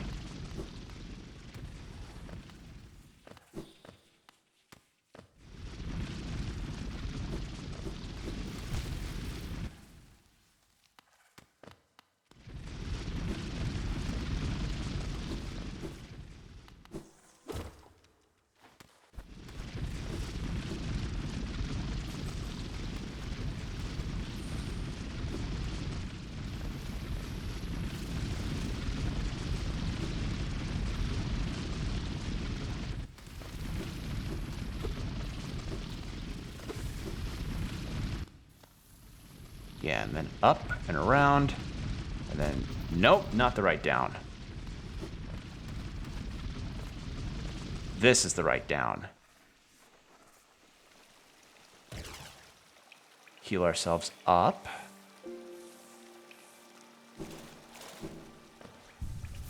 There.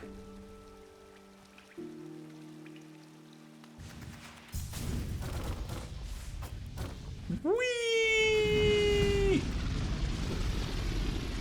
Having a super dash ability that lets you do that is one of the most fun things you could ever find.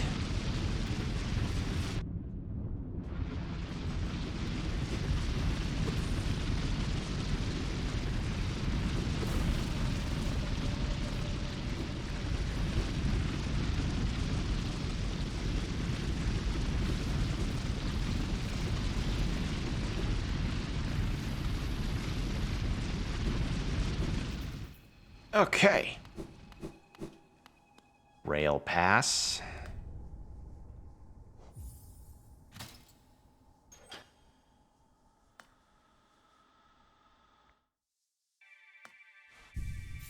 Now we got a radio version of the thing. Of the theme of the fountain we were at. The only thing missing from this rail pass situation is maybe a crying kid or a homeless person or like some kind of clamoring crazy guy that goes or like a group of drunk people come in and they're like, what is the need of the place be? Come on, join me for a drink. Yeah, I came here earlier and I think I was... I hear you, Corfer, but I can't... Might as well drop all my geo.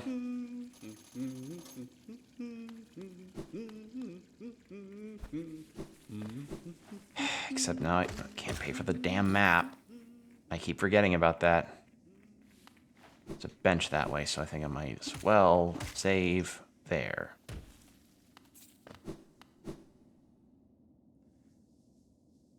Well, there is a smelly masked person. That is true. That is true.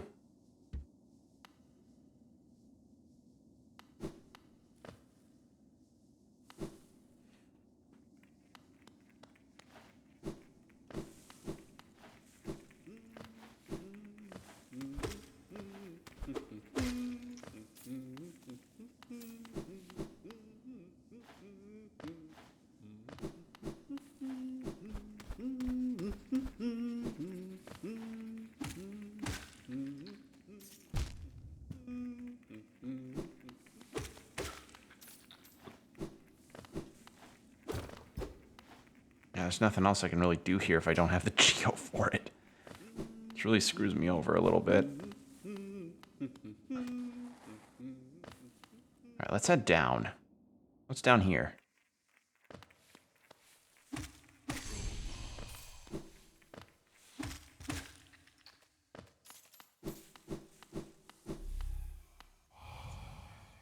Higher beings, these words are for you alone. Our pure vessel has ascended. Beyond lies only the refuse and regret of its creation. We shall enter that place no longer. Okay.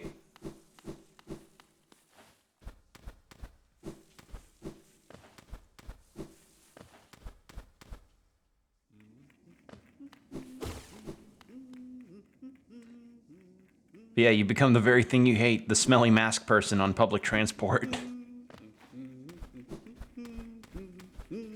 Well, that is American public transport. I've experienced European public transport, and I can say for certain it's like, wow, what is it about American transportation that just seems like it's well, why is our transportation not good, you know? For those places that have the public transport.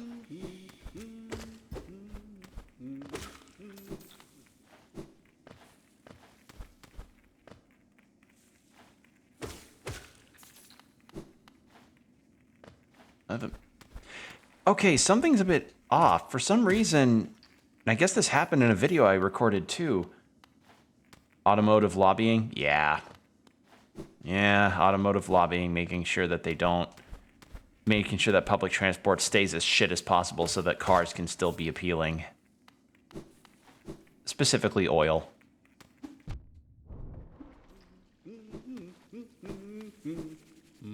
Chocolate, correct this. Chocolate, correct this.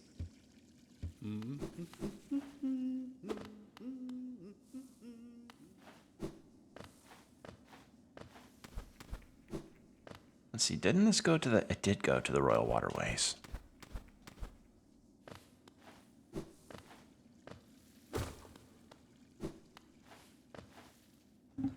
I need to get more geo, because I keep throwing it in the fountain before I do anything with that, other thing.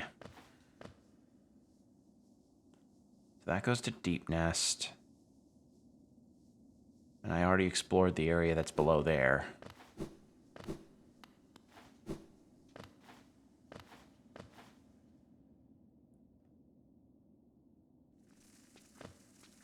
Okay.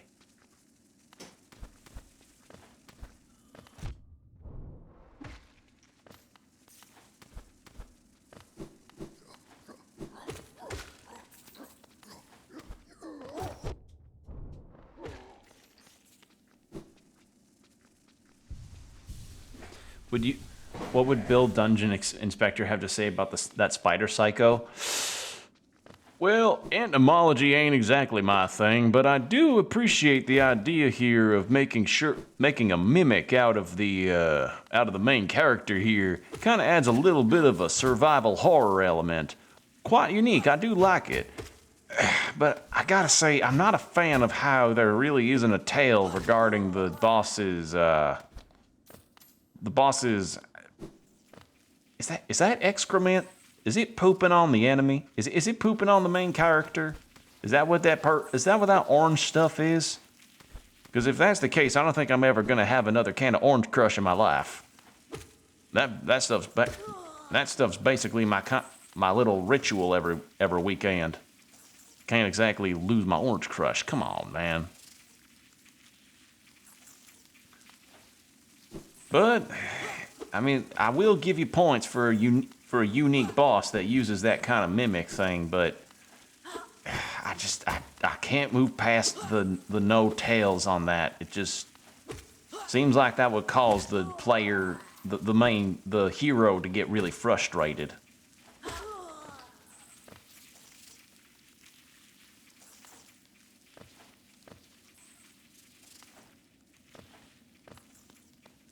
All right, what is down here? Actually, can I?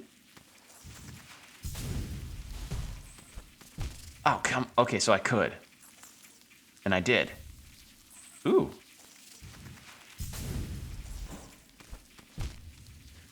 Stop a little shy.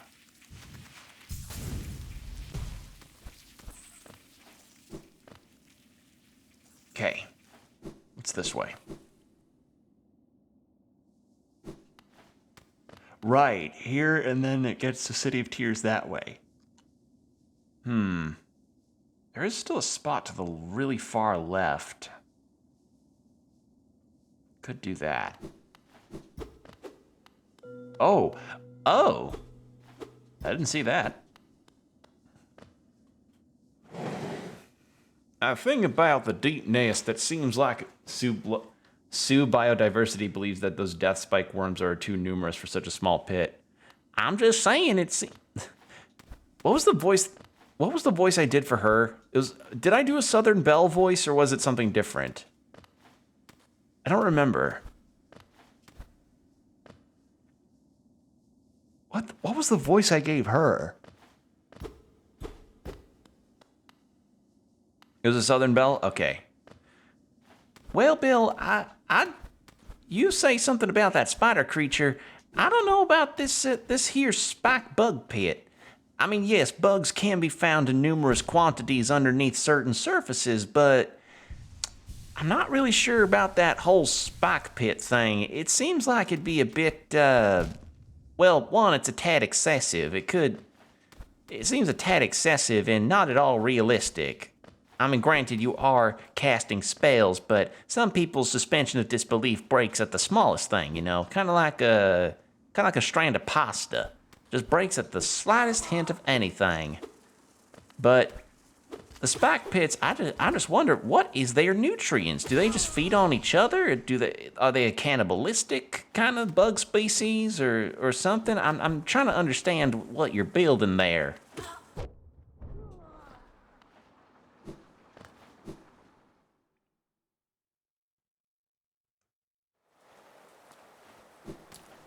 Because I imagine getting kind of frat boy piled in the center there ain't very good for their nutrition. I should probably find a bench to sit at, because I have not sat at a bench in a hot second. Uh-oh.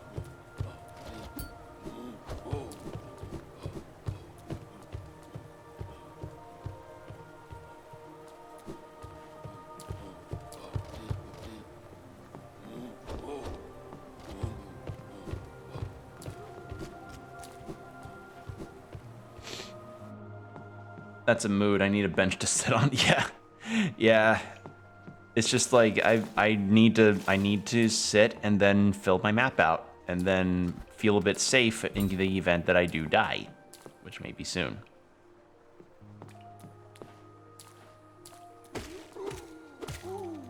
I gathered enough geo for the for the next Bale upgrade.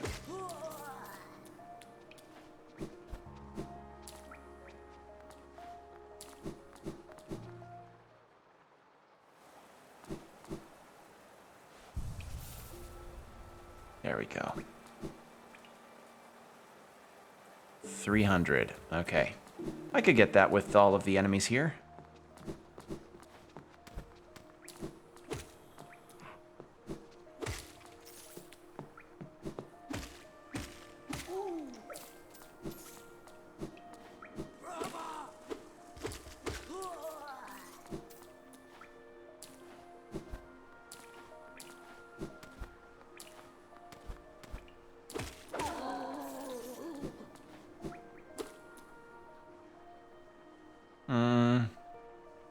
Wasn't there something up here?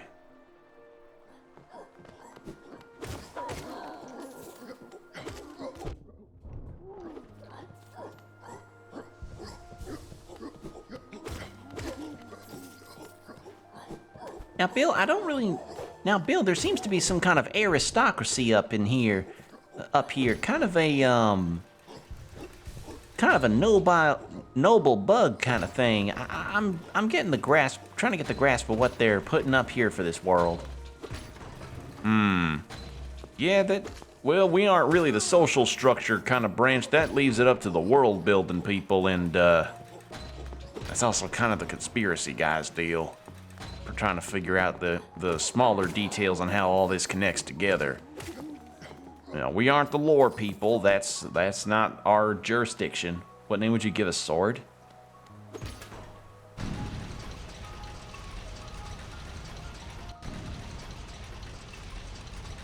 Honestly, I'm not really one for naming. Like, I wouldn't be the kind to name my own weapon because, frankly, let's face it, a lot of times when people tend to name weapons or something, it can come off as edgy in its own way.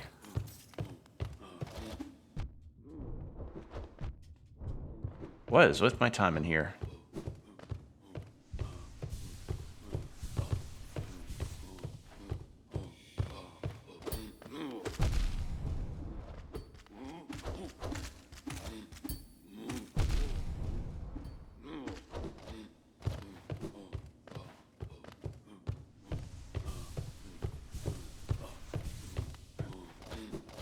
Like, if anything, I'd just rather have my sword be pre-named, so I don't have to really think about that kind of thing if I were to ever have a fantasy super weapon of some kind. Just not necessarily my thing. This lead back to Holonest? Says I don't have a map. Cursed are those who turn against the king. This looks like a graveyard.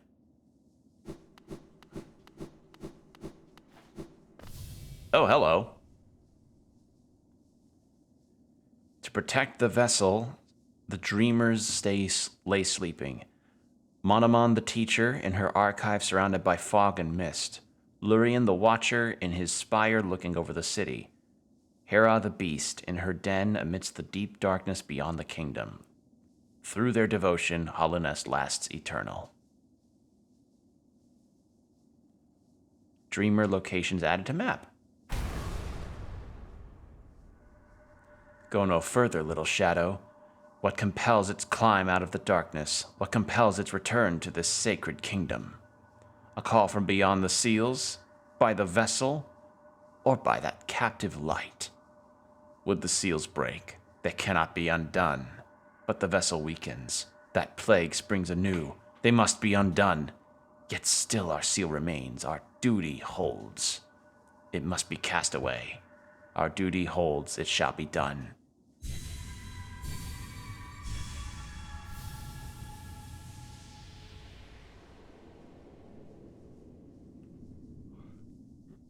Fade away, little shadow. Fade away and let us sleep in peace.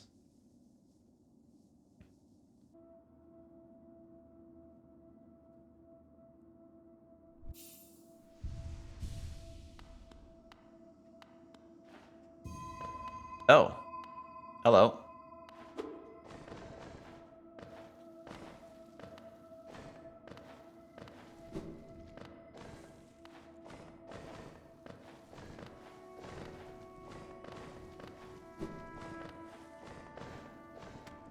Uh-oh.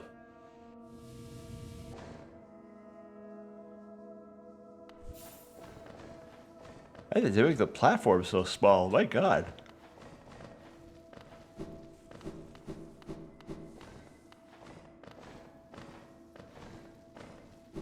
Shit. Rock scotch, yeah, kind of.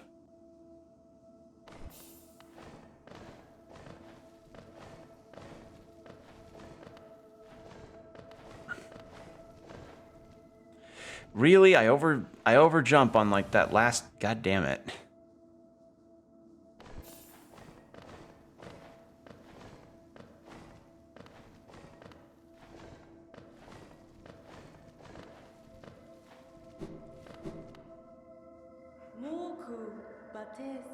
What a terrible fate they visited upon you, to cast you away into this space between body and soul.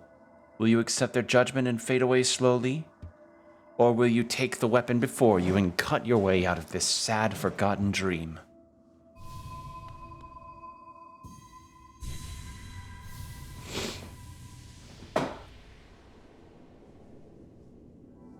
The Dream Nail. To charge and slash with the nail cut through the veil between dreams and waking.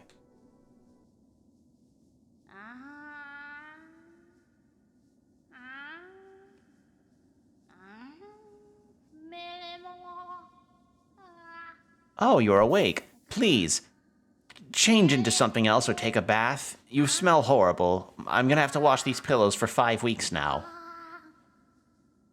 Or maybe she goes, hey, you're finally awake. You were trying to cross the border, right? Same as us, and that thief over there. God, that Skyrim intro is never gonna die as a meme. Ah, you've returned. Welcome back to the waking world. Those figures, those dreamers, they reached out with that little power they still have and dragged... With what little power they had, they still have and dragged you into that hidden place. But that talisman you now wield, the Dream Nail, it can cut through the veil that separates the waking world from our dreams. Even the dreamers themselves cannot hide from such a weapon. Though I must admit that sacred blade has dulled over time. Together, perhaps, we can restore its power. You only have to bring me essence. Essence, the precious fragments of light that dreams are made of. Collect it wherever you find it, and bring it to me. Once we have enough, we can work wonders together. Go out into the world, Wielder. Hunt down the essence that lingers there. Collect 100 essence and return to me. I will teach you more. Anything else to say? You are still in practice in the way that... Okay. Seeing them, the wisping plants. Okay, yeah, those limp plants. What are you doing poking about in a dusty old mind like mine? Nothing of worth is hidden here inside, believe me. But keep prodding the world around you with your dream nail. Hidden things will reveal themselves. Okay, so I can do that to NPCs to get to read their mind. Resting grounds.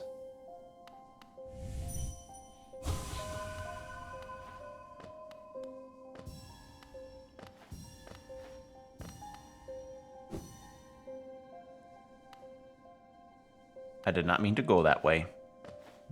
That was by complete accident. I didn't realize there was an entryway there.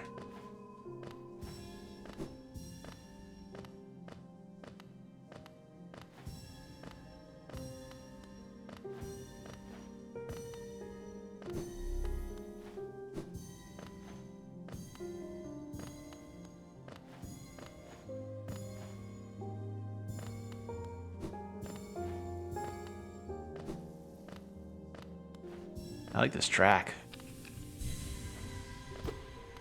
It's nice music.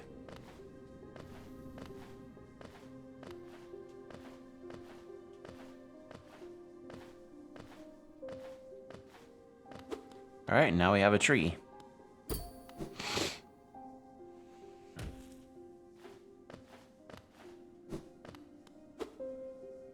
Don't have a map. Deep nest, no, no deep nest. Sorry I missed you. If you're feeling well... Okay, so I have to go to... Alright, thanks, Corfer. You're not here.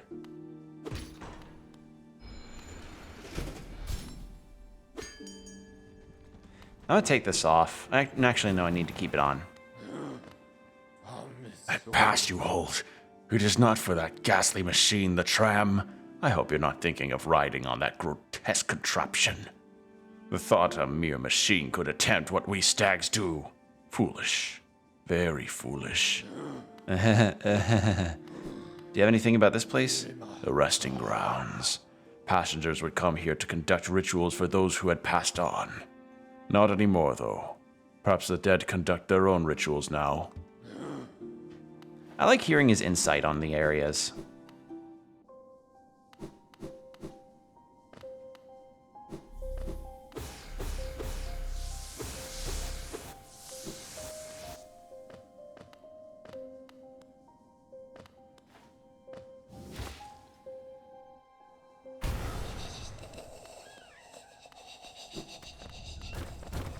What is down here? Hello. What?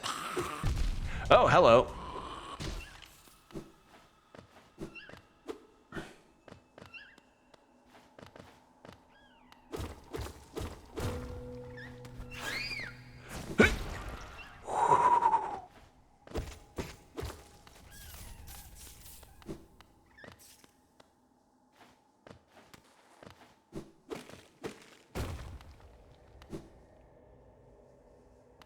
Oh, so that's where that goes.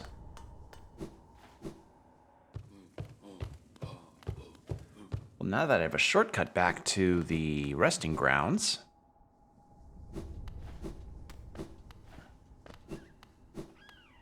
Oh, wait. Oh. I saw those cracks.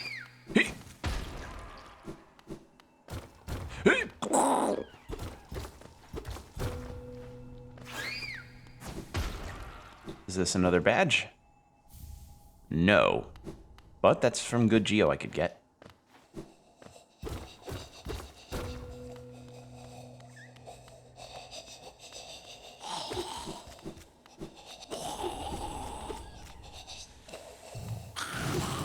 There we go.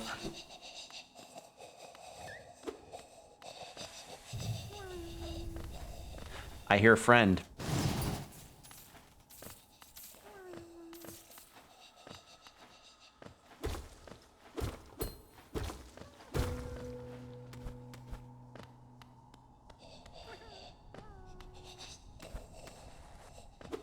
I hear a friendo. I need to find him. Ah. This where he is?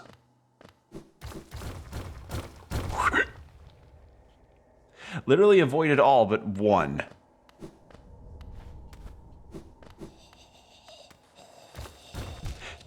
God damn, they are relentless with the spikes here.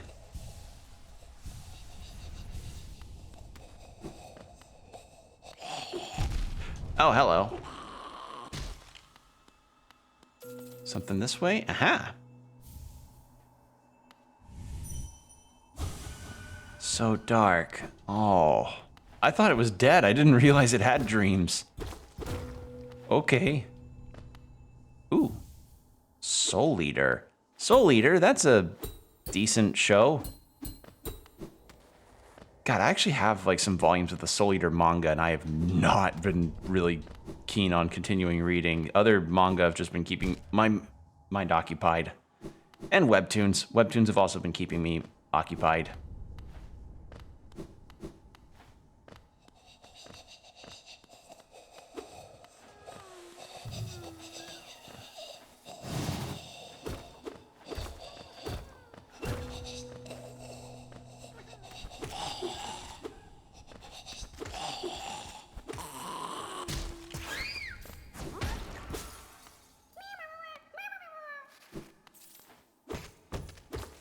All right, friendo is saved. We've got 500 geo.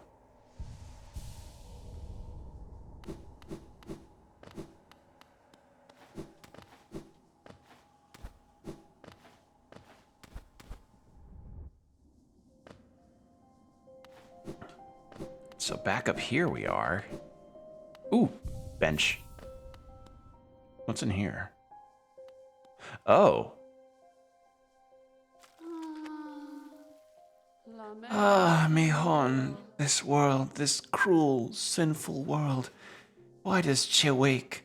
Why does Che persist? Ah, Lemaire, you could not know of tragedy as complete as Che's. True lovers stripped apart, two worlds that could not meet. And now, Meled lover, dead so long in time, dead so far away, buried, Moina? Aye, amongst its hateful kin that did deny our union, that did reject Che's outsideness. She doesn't suppose, Naholo, Nalo. Could Che ask? Could Che burden? Lemaire couldst you deliver gift to her grave? The gift is maybe small, but the trek is long. She rests among her kin, kind near our queen's lush refuge. Would such a thing be done? Che asks perhaps impossible things, mad things. For Lemaire to take up such a quest would be a kindness she has near forgotten. Sure. Rare boon your grant, Lemaire. It'll be Che's last request. After this, never shall Che lay burden on another. A sacred flower is the offering. It is a rare, delicate object. One of a kind. You must cherish it, must act as though it were your own heart. If you were to get hurt whilst carrying it, or did to attempt to ride those jostling transit beasts, it would forever be destroyed. Her grave lies in the middle of the queen's overgrown estate. It is surrounded by her kind, who will not look kindly on your trespass. Take care, Lemaire. My hopes I place upon you, and my fervent wish that his small solace may come to pass. Oh, so she wants me to bring a flower to her lover's grave. So overgrown, that means green path, I think. Huh. If I remember right, I think I heard this quest is actually really notorious. Because you have to make a really long trek without getting hit or riding the stag station.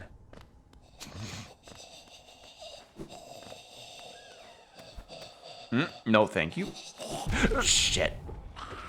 Well, immediately the flower's dead. Alright.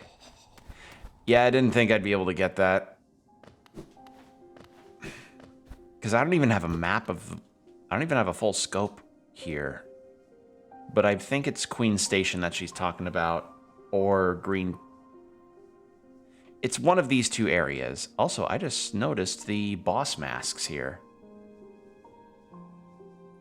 Or not boss, I think. I don't know. Something. A new thing.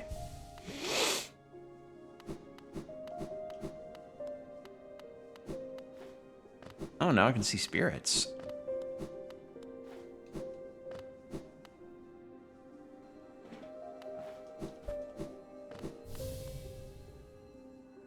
Stop there. Those who try to lead this kingdom are cursed. Better to rest here, until time itself sleeps. Hope and freedom. I thought that strength alone could grant me these things. In my dreams, I would cut that plague with my nails, and then I turned my weapon upon the king. When I awoke in this sacred place, I began to understand. Those who hope are already doomed.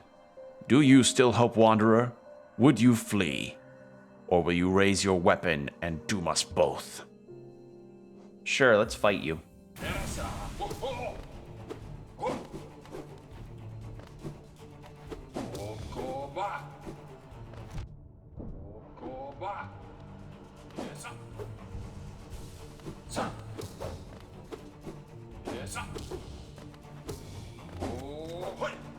Become as Ghostbugster.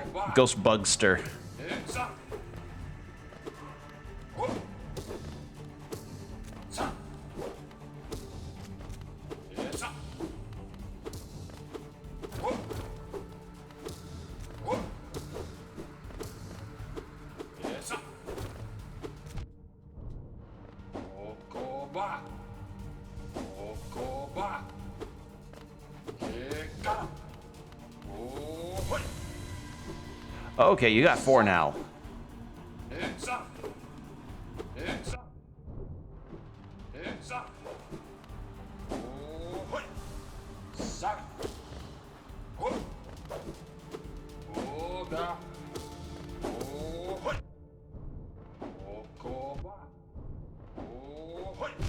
Damn it. Okay, that's doable. I just got tripped up by the spacing there. I need to get these maps. I need to go back to Hollow to the main area, main hub. I'm forgetting the name, but I need to go back there. Yeah, I'm not coming back here till my nails upgraded. Or I'm not doing that quest until I get some upgrades to balance myself out a little bit. Because Ares here a lot. He sounds like he's saying heads up before each stab. I mean, it's nice to for him to give a warning.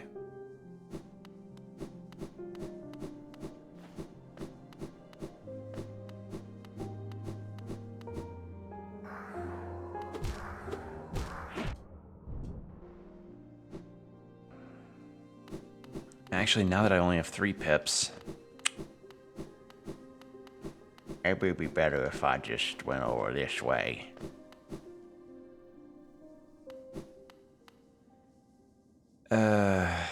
Man, he's gonna Stag Boy's gonna get mad, but I need to heal up at least.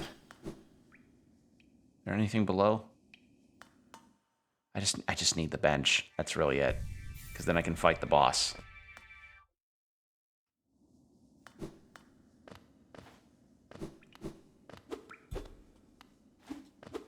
Yeah, he's... like, I like the stag rider. It's just... I'm kind of left without many options regarding my transport right now. And plus, I think this takes me right back to where I'm supposed to be at.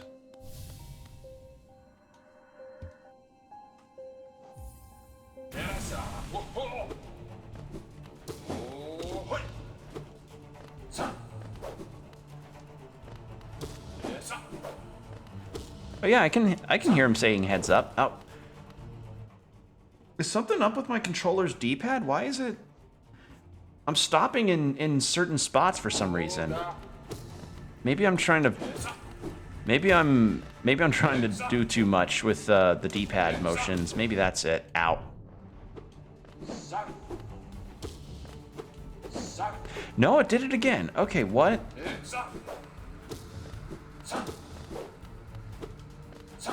I hope I don't need to get a new controller or try to fix this thing, because I'm not proficient enough in terms of hardware to figure out controller stuff.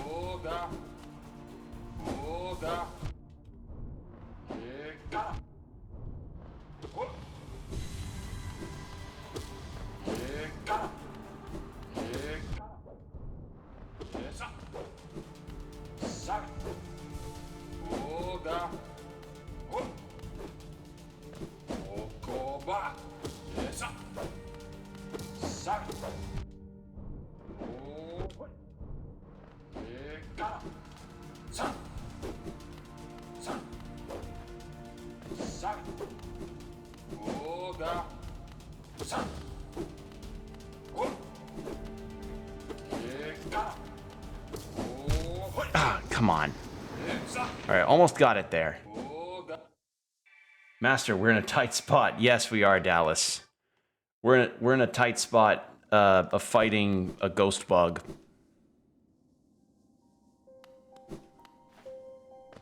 Yeah, that's so strange. Like, it... Now I'm holding...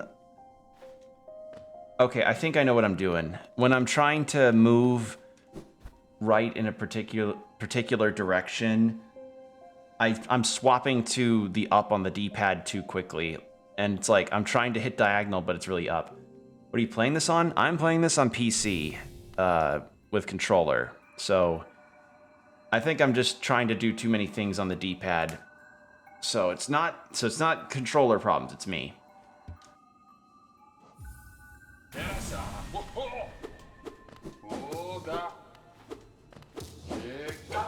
Ow. I just noticed that I also don't have my spirit.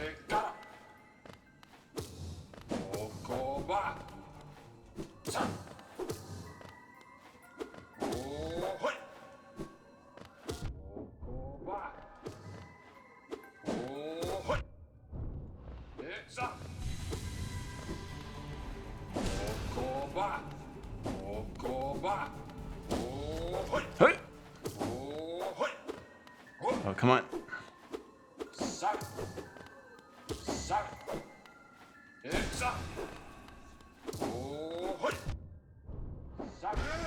Hey, there we go. Much easier than Nosk, can tell you that much. Ah, I can see it. I can see now. Those who turn against the king are doomed as soon as they raise their weapon. Do not call me a traitor, simply call me a fool. I know you will not flee. Wherever you go, I will be watching.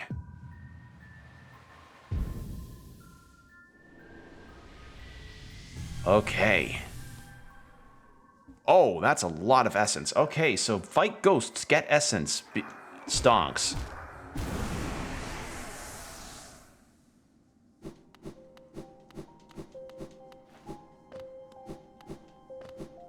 But yeah, I've had this on PC for a while, and part of the reason I decided to start streaming this is, one, the Silksong hype, because people are really anticipating that Silksong may be coming out this year, and two, I actually never finished this game on my own.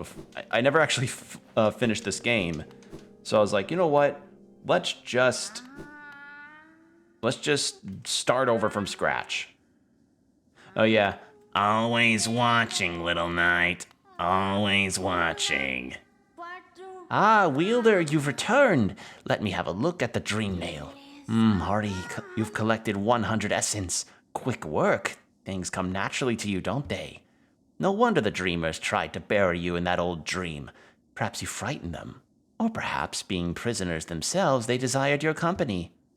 In any case, they needed someone new to show off the latest season of,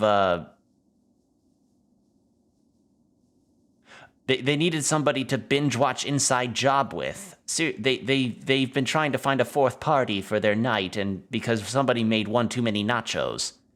In any case, you still have a long way to go. Take this old trinket as encouragement from me, and return when you have collected 200 essence.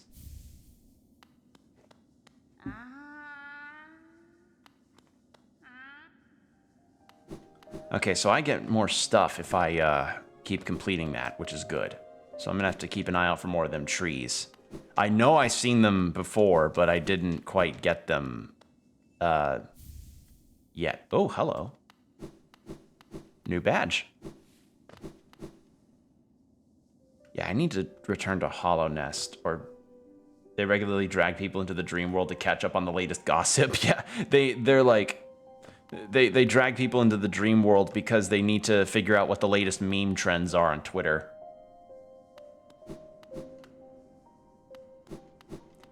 If only I could get to Hollow. The tramway, I think, should provide, but I'm just not. I don't want the stag bug to be mad at me. But I need to get back there fast.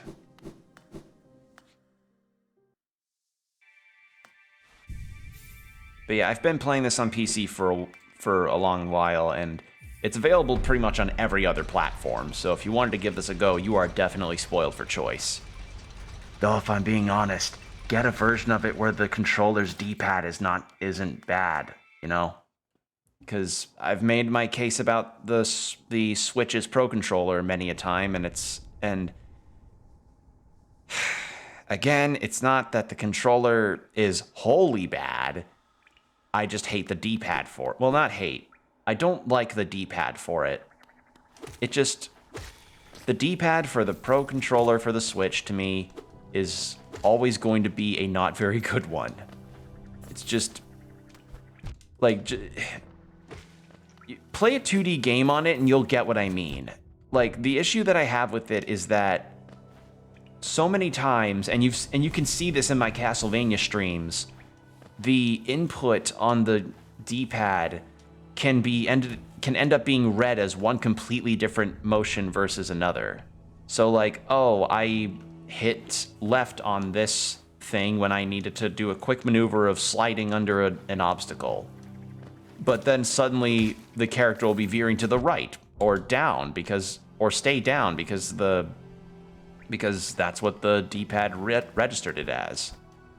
Other than that, it's a fantastic Pro Controller. It feels really good and has a really nice feel and everything to it. Just the D-pad, you know?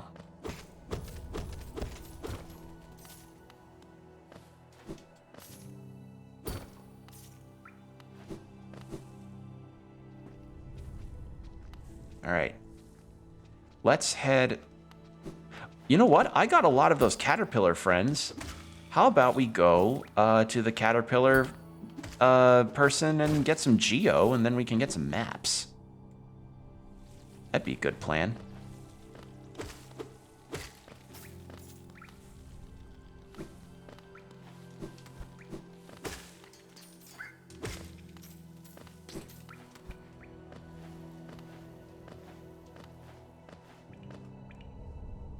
Crystal. I think I'm done with the crystal place. Right? Not quite. There's a top air. There's like three or four spots that I need to go to. Oh man, there's a lot of details in this game that I have to keep remembering in terms of areas I need to explore.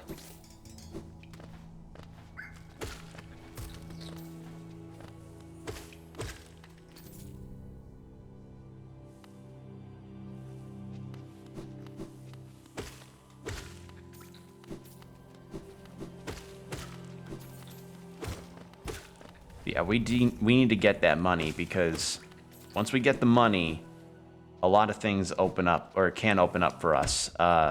One of the items I know I had my eye on was was a lamp from one of the merchants, which would really help in some of those super dark areas.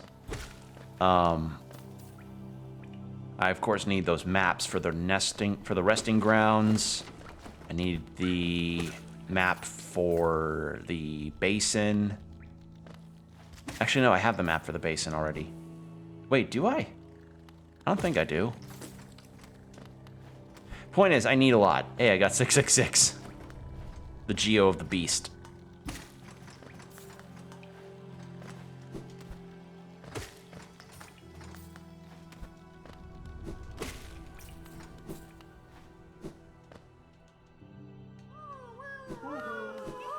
And here we are.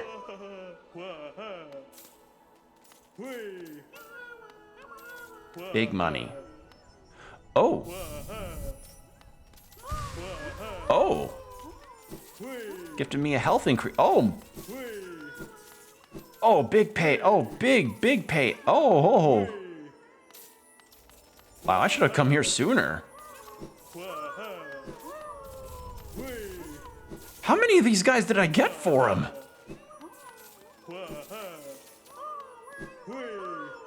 Oh my god. Are you done? Rancid. Thanks. Grub Song. And... yeah, health increase. Wow, I got a lot more of these guys than I thought I did.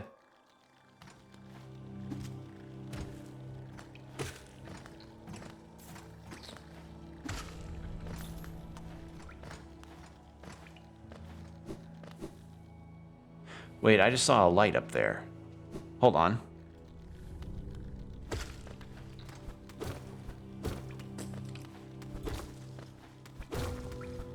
Aha! Hidden geo spot. Hello.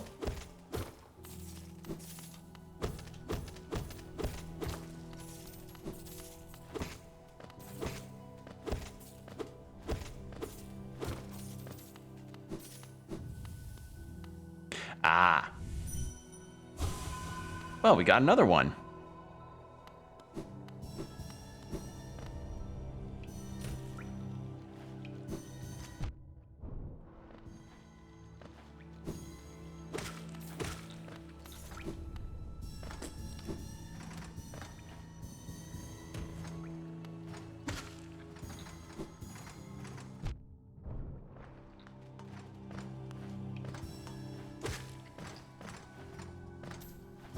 Okay, yeah, I'm back up to 1800 geo. I will take that.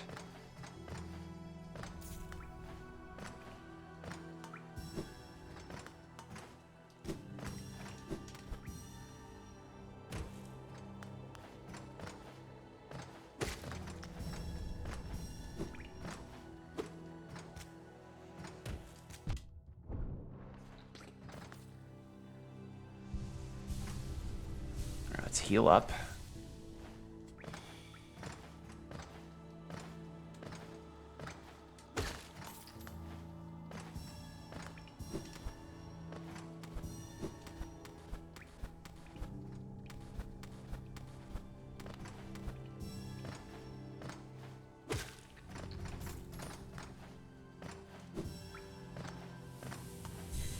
Okay, and that's all of them. Let's head back to Dirtmouth and turn in some geo, shall we? Lord, because I think I can afford some things. I can afford a lot of things after this, hopefully.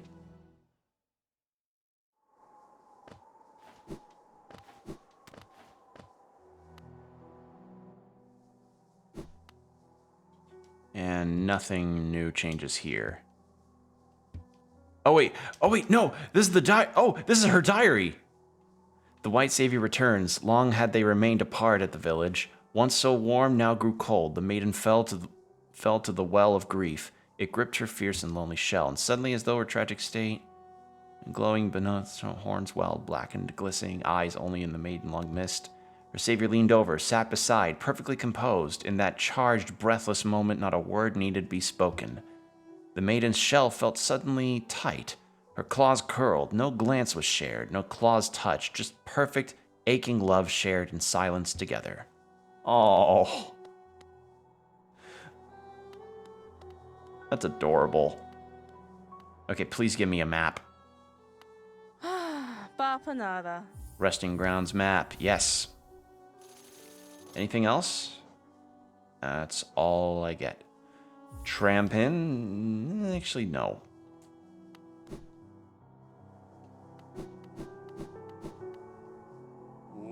Can you smell something? There's suddenly a horrid stench in the air. I swear, the town usually smells much nicer than this. Please, accept my humble apology. Nah, man, I had too much Taco Bell. That's a lie. I haven't had Taco Bell in like 10? No, I haven't had Taco Bell in more than 10 years. How long is it? I know how long it's been since I last had McDonald's, I think, but point is, I don't eat fast food often. This is what I needed. Oh, that Gathering Swarm one's also good to save up for because of the way that they can get a bunch of things for me. Okay, wait. Oh, it's not a badge. It's just something I have now. Thank you. Okay, Grub Song contains the gratitude of the same gained soul when taking damage.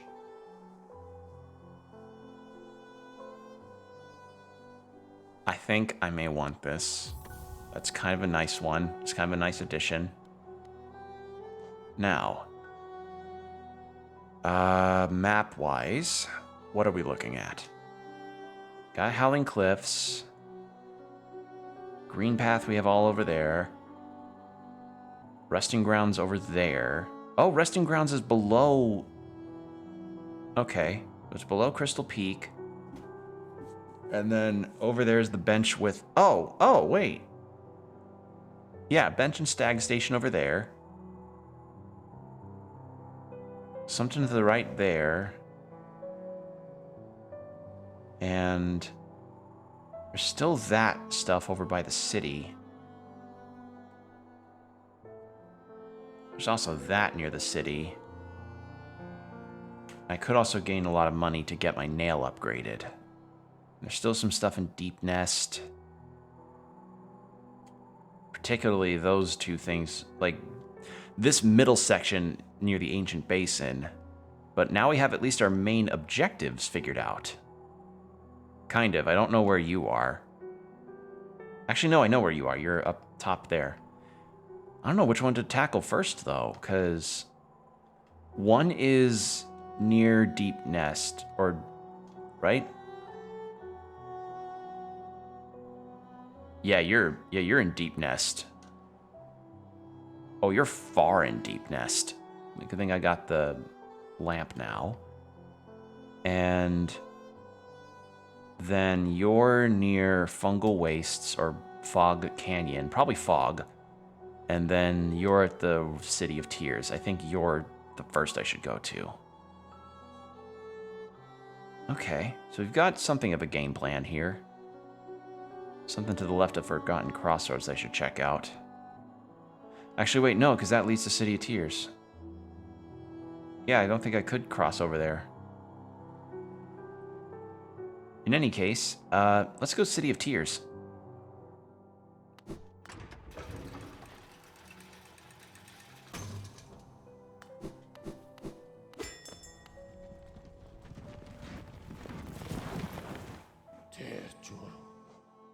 Forgotten Crossroads. Actually, let me double check. So Forgotten Crossroads over there.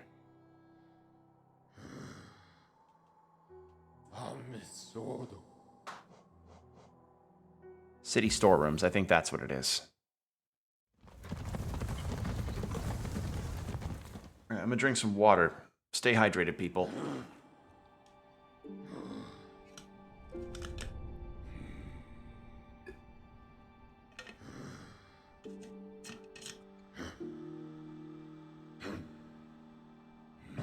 Okay.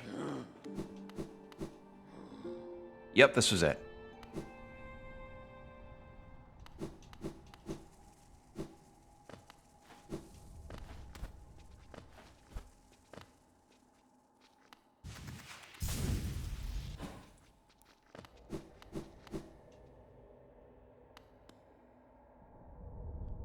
Toll machine. Oh, okay. I can get 150.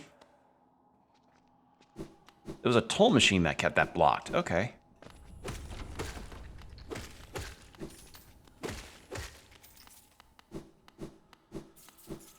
Yeah, we can kind of wrap up our business around the City of Tears by getting that lift, get money, get the pale ore and nail situation figured out.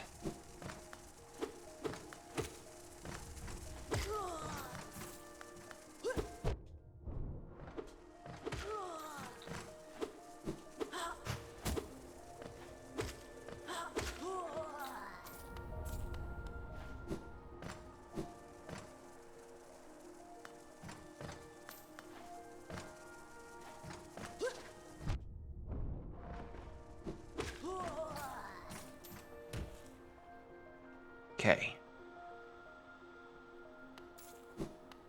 So it's 150 for the lift. And then that's the thing there. If only I could find that guy that I could give all my stuff to. The because I have a few Wanderer's journals and stuff.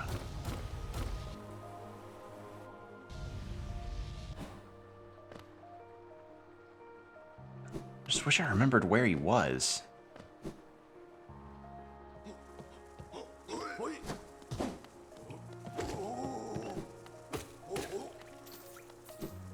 Because I know I can get a lot of money from him. I just wish I remembered where he was.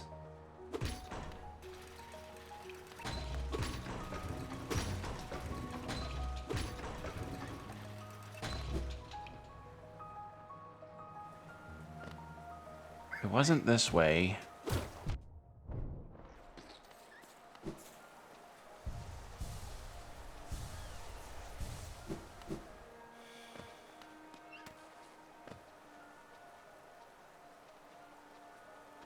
Is that him? Because I did get a thing that pulls up some NPC stuff.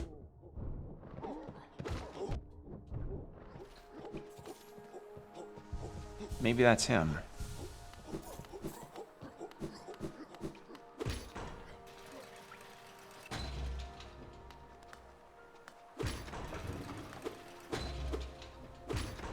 No, down. Down again.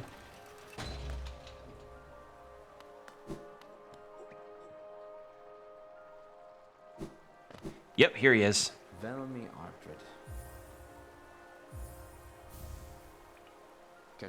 A Wanderer's Journal. Yeah, Wanderer's Journal. Yes, yes, I'll add it to the pile with the others.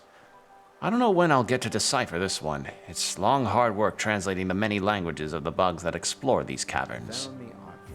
I kind of wish I could sell multiple if these things... A Wanderer's Journal? You have a knack for finding these.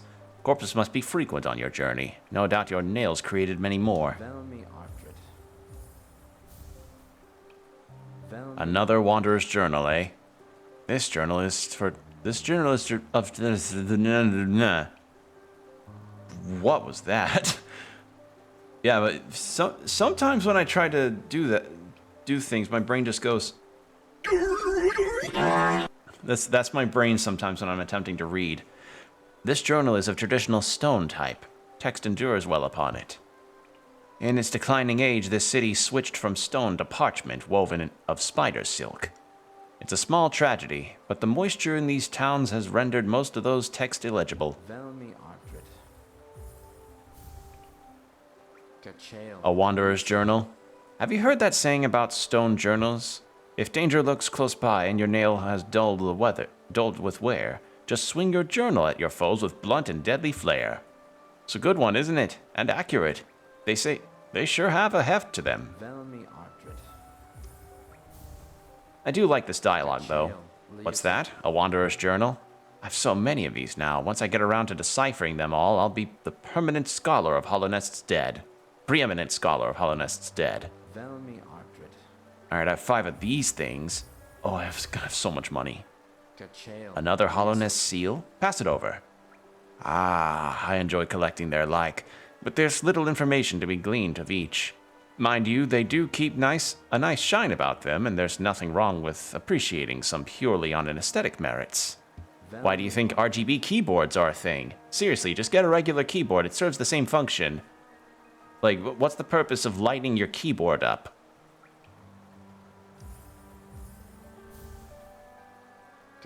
A Hollownest seal, eh? Give it here. Do you have anything else for me? If not, get your damp little self out of my hole. Sudden turn for the rude. Alright. Another Hollownest seal? Others have told me there's a statue out by the city's entrance depicting a large knightly figure. Could be one of the kingdom's great 5. I'd have looked it over myself, but the gate's long been shut tight, and it's too much hassle taking the long way around with all those blasted husks about. Yep, that's another Hollownest seal, all right. The shop will be overflowing with these things soon. I never guessed so many would be lying around. If they're as common as you make them seem, maybe I've been offering too much for them. Another Hollownest seal? Pass it over then. Okay, King's Idol. See what he can say about this. A King's Idol, eh? Hollownest's king was an elusive figure, defied by the citizens. With the king rarely seen, worship was offered through these idols. There's an expert craft to them. Few alive could still match this skill. Looks like you don't have any relics on you. If you manage to find any good condition, bring them back to me. I'll give you a fair amount. You give me plenty. I have over 4,000. I can easily both afford the tram and the nail upgrade now. I mean, I don't even know how much that'll cost, but look at the amount of money I have on me.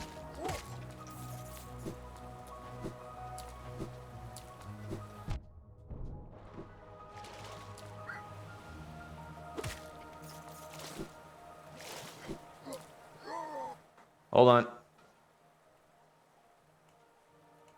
Shut up and take my money. Yeah, exactly. The Futurama meme. Sorry about that, Ice. The automod thing picks up certain terms and needs my input on making sure certain ones are fine and which ones aren't. So I kind of have to do that manually because I'm still learning, you know? Made affiliate, but I still have to learn a lot of things because streaming's a never-ending learning experience. With continuous growing markets that are going to keep growing and growing, because that's just the world we live in. We live in a marketplace. Twitch kind of is a market of the self, really. Actually, that sounds like it'd be a good title for a book about like the streaming culture. Twitch, a market of the self. May have to write that down, actually. Huh.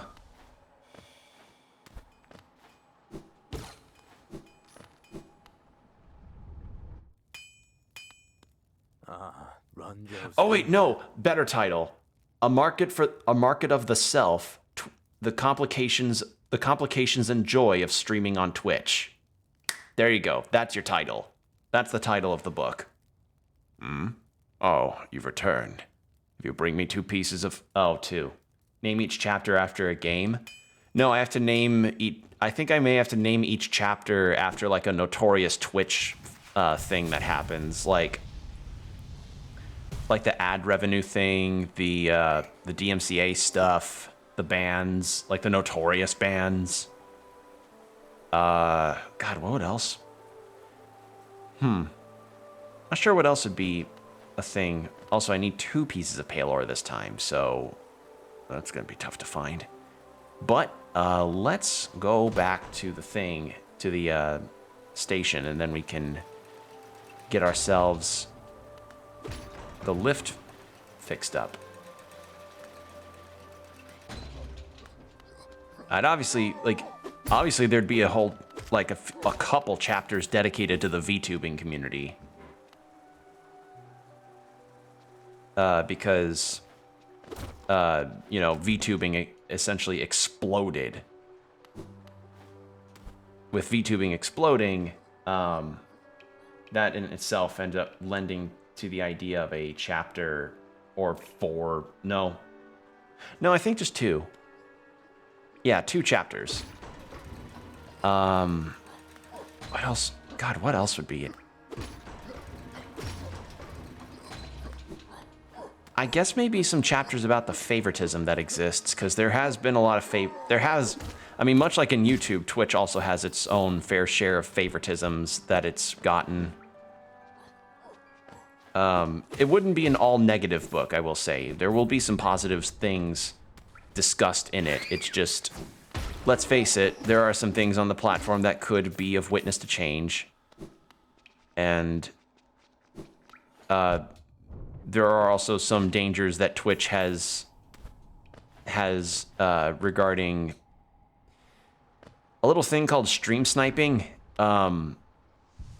Y'all are probably familiar with it on more of a, like, oh, a person gets on a game that the streamer is playing to defeat streamer at game as a form of, like, me better than streamer. And it's like, okay, that's fine, that's whatever. But in the context of, like, people that stream in the real world, or in other words, IRL streamers, yeah, the stream sniping that they end up experiencing can be a very different beast. A very creepy beast. Like beasts where people can track down the location where a streamer is at, and, you know, most of the time they are there just to say hi, but there have been some experiences I've heard of that can be very awkward, or even, what's the word I'm looking for? Not cringy, but concerning. Like very wary. Can cause streamers to be very wary about interacting with people that recognize them and like call out to them on the street, you know?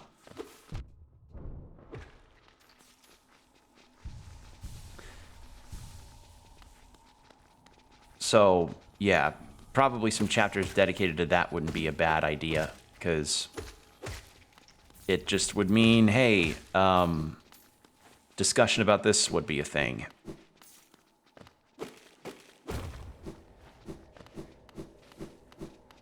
Trying to think what else would be good. So VTubers, IRL streamers, or IRL streaming, stream sniping. Probably things revolving around the Amazon Prime acquisition with Bezos. Because the general problem with Twitch, I guess right now, the fake donation ads like Coke Gaming and Burger King. Oh, God, don't even get me started on the charity stuff. Oh, there was a new feature that was added that essentially would be like, or not a feature, there was some kind of event thing that was being done where a charitable organization could get Twitch's backing on trying to spread their message. But one of them was a organization that was very transphobic. And once that was pointed out to Twitch enough times by people and enough larger streamers, you know, Twitch finally was like, okay, no, we decided to redact that partnership in light of their stuff. And yeah, this definitely couldn't be fixed up. There are a lot of things that could be fixed in that regard. I think that's another thing, is that the systems in place in Twitch, though some of them are good, a lot of them can still be, what's a good word for it? A lot of them can still be turned on to the streamer. Does that make sense? Like, abusing the system, I suppose, for as gross of a word that is, it kind of sums it up a bit well. Like, people end up abusing the system to try and do harm onto others or to spread harmful messages, and that is a thing that can happen. But I mean, for the most part, things are positive. I try to be positive on here and accept everybody. I try to be good to all of you, and I just ask that everybody be respectful of each other here. But let's face it, a lot of times, Jesus, even with the hate raids, like, or the hate bot raids too. I think the bot situation might also be a chapter, because, fun fact, I actually used to be. I was actually the subject of repeated bot follows. In fact, that was a thing that finally got me to use a plug that essentially auto banned bot accounts from trying to come into my stream and follow. And more often than not, those were bot accounts that were attempting to destroy a streamer's livelihood, because if you have enough bot accounts following and you don't do anything about them, it could be put onto suspicion onto you, being like, oh, this streamer seems to be having a lot of bot accounts follow them, so they're clearly inflating their numbers to try and take advantage of our ad revenue system, or what have you, and then just boom. Swatting's also a fear. Very big fear. Swatting is also a very legitimate problem that Twitch can have.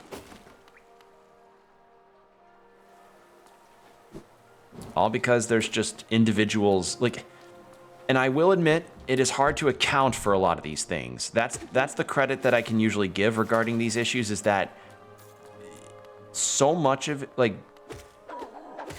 the cut and dry nature of things like a bot can be easy enough for an algorithm like Twitch to be able to handle. The issue with things like a hate-based account is that hate-based accounts are more often than not run by bots, just ran by a shithead. And sometimes you gotta, and Twitch can't really account for every shithead that comes into somebody's stream, so more often than not, it's up to the streamer to take care of it. Which, you know, most of the time we have the tools given to us that can take care of that stuff, but sometimes it can be a bit overwhelming. And it can be a bit disheartening too. Especially with a lot of the weird champ people that can happen upon a stream.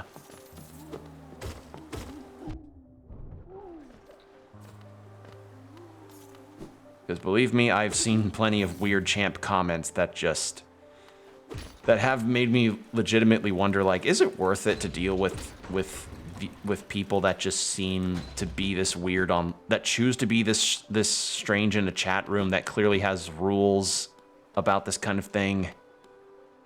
But I say it is worth it because I like doing this. I like streaming with you guys. It's fun to talk. It's fun to discuss. It's fun to just chill. It's just nice. It's nice and cathartic in its own way. Yeah, so we've got 4,000 geo. I don't know what I can do with that kind of money. I mean, I need to find another pale ore. I also need to find a way to get to that mask. How do I get up there?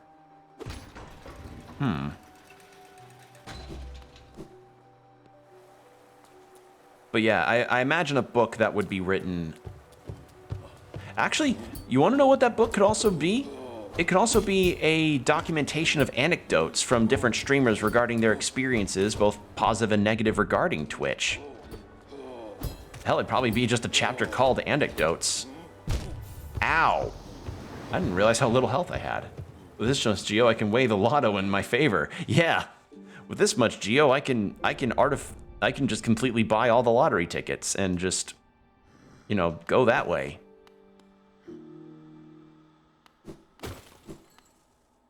I think another chapter that would come up is probably the whole issue about ad revenue in terms of how little streamers actually get regarding it. Like, the fact that ad revenue is a thing is huge, and some can make some okay money back on it, but how do I put this? The issue is that the way that the ad revenue is set means that most streamers that are on a smaller scale, like me and others that are on the smaller scale, we don't get that payout until like a lot later due to how the system works.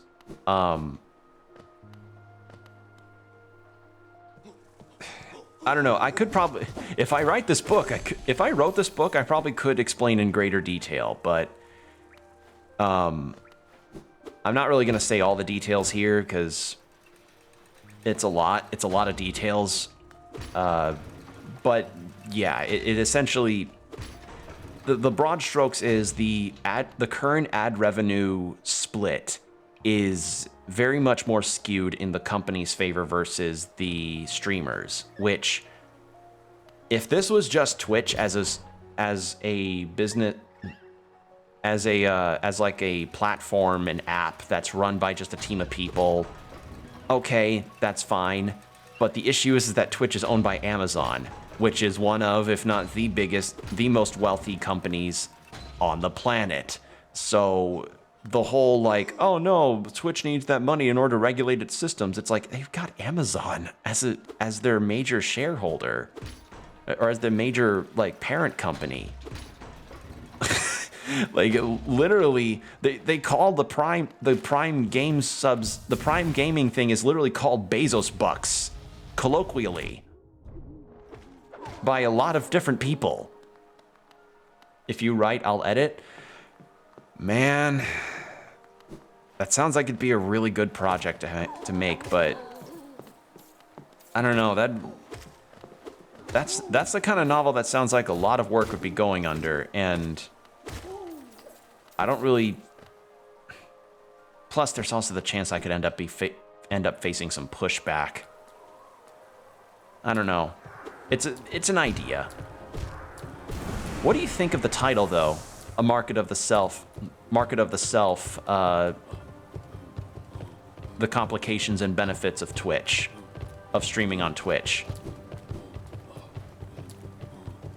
I think the other thing that I'd probably bring up is the discoverability issue. Good title? Awesome. Glad you like it.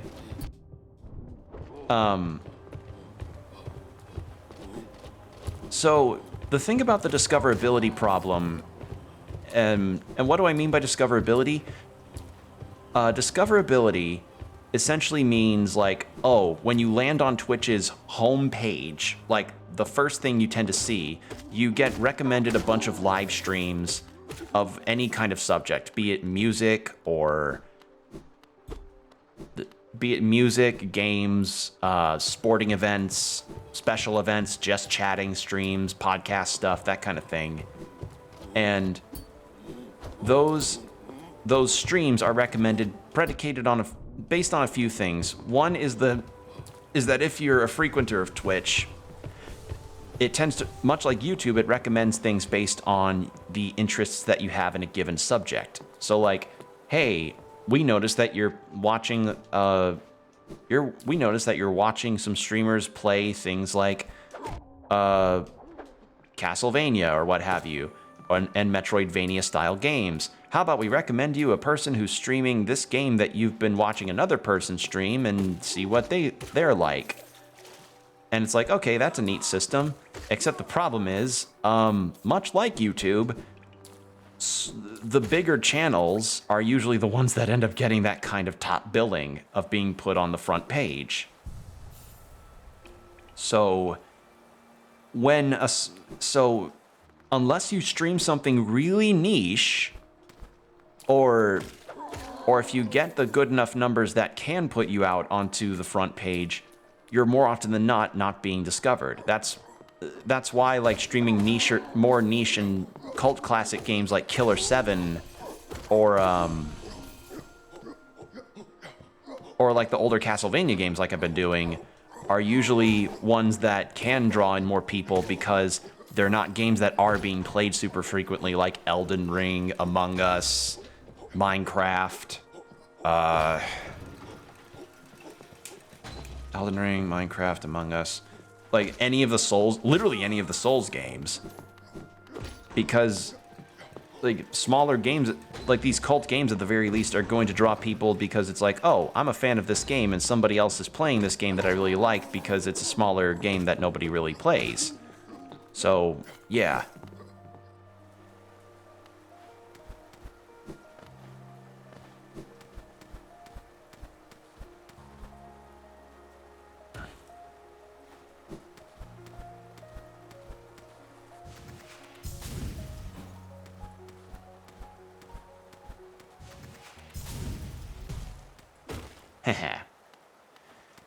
But yeah, it's the discoverability is a problem because if you're not really gaining any big numbers, like Twitch's algorithms essentially says, okay, you're not worth the investment in putting out on the front page. We're gonna just put you down this. We're gonna shove you down the list a little bit. If you get any big numbers, good, or if you get some numbers, like good, but still.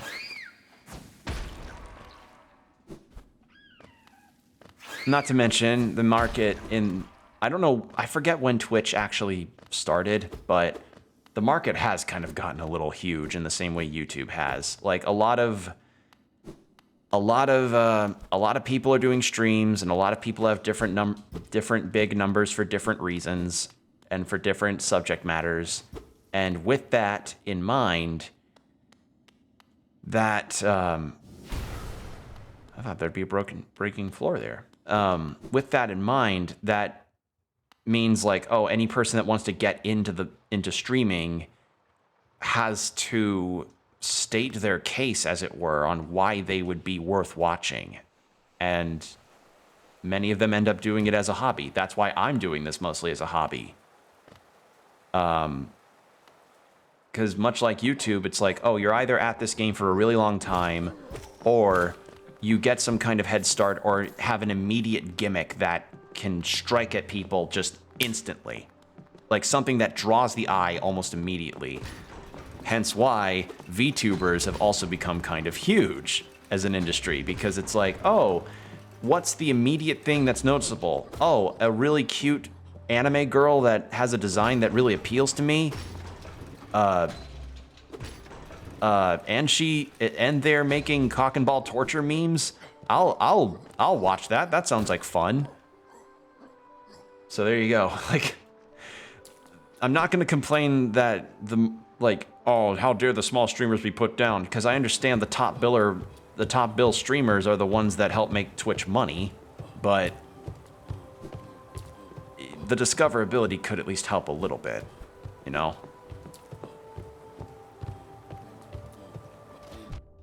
Because, like, as a marketer, as somebody that has a mind around marketing, I completely understand why some decisions end up being made the way they do. granted, a lot of the time it is a fairly cold decision that's being made. Sometimes nonsensical, like with the fucking, with getting rid of chat features that actually encourage a whole lot of fun interactions with the streamer.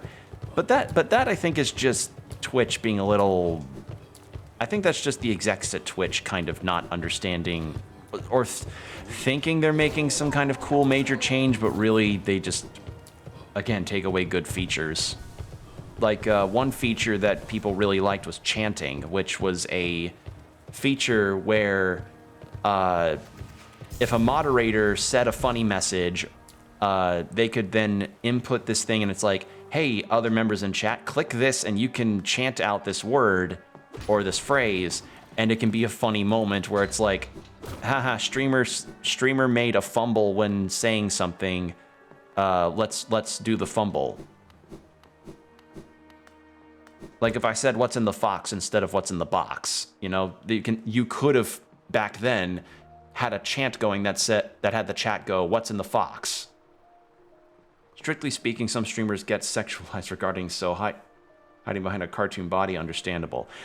Yeah, that is also true. That is also a problem. In fact, one of the other major things to bring up is like the parasocial problem that streaming can bring up, which also feeds into the whole stream sniper deal. So that would also have a chapter dedicated to it. That whole problem of the parasocial aspect of content creation and streaming. Because it's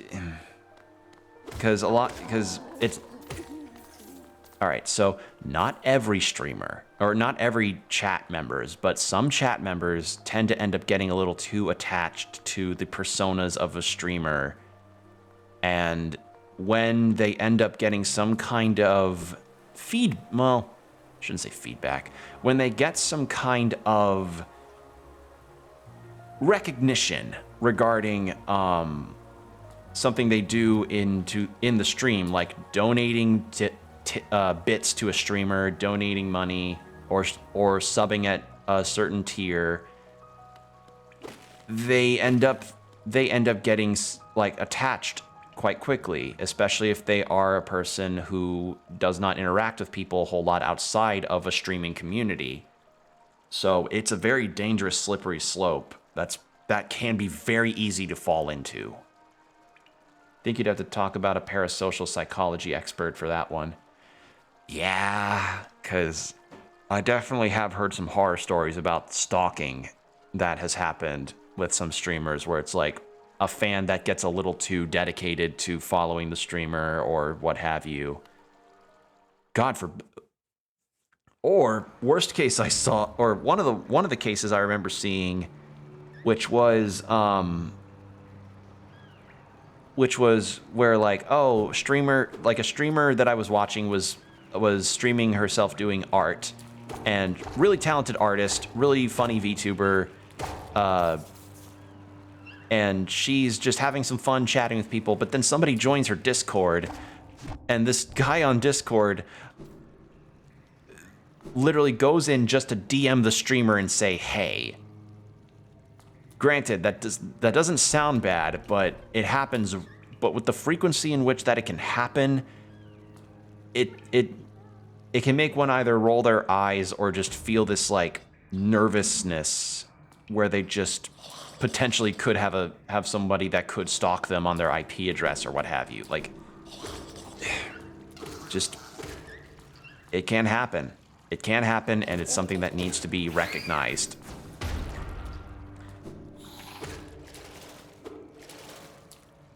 And one of the things that can be brought up is like, well then just have super restrictions, like a rules system in place on the Discord so that you don't have weirdos like that joining. Well, she did have rules in place. But the problem is that the person just could full on click like, no, I acknowledge the rules, in the same way one would acknowledge the privacy policy of a new thing on a website that they're a member of, and then just ignores the rules, essentially. So, there you go. That there can be another anecdote that I could bring up. Granted, there are worse anecdotes out there, but I feel like there are some things that probably... I don't know. There are just too many horror stories out there to possibly, like... There's just too many. There's so many streaming horror stories that I've either witnessed or heard about, and it's just like, holy shit. I mean, I guess if a book gets published that does talk about a lot of these issues, it would probably encourage Twitch to sort of get a bit more tighter leashed regarding actions they can take against these kind of things to make sure they don't happen.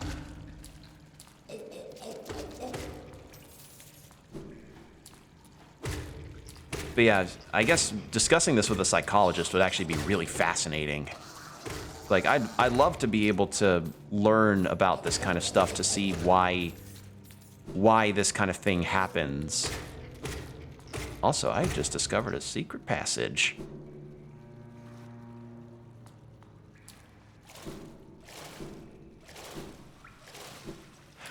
Ew.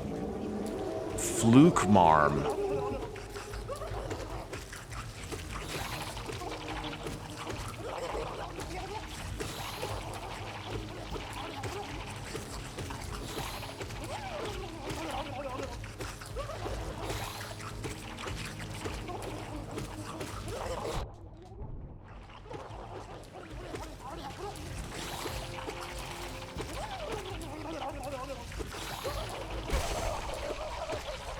Well, that was quick.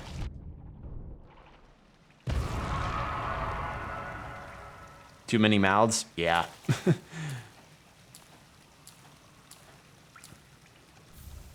Fluke nest. Ugh, I don't know if I feel like equipping that. But yeah, I guess thanks for letting me, I guess, divulge about this idea. Again, I enjoy streaming, and it's improved my mental health a lot to do this and get to talk with people this way. But this industry, and let's face it, it is an industry, has changed rapidly, and it's going to keep changing rapidly for better and for worse. So I feel like maybe having some kind of documentation about what has gone wrong and what has gone right in the past could probably help inform a possible direction that others could take in the future. If that makes sense. I don't know. Am I making sense? I don't know if I'm making sense or not.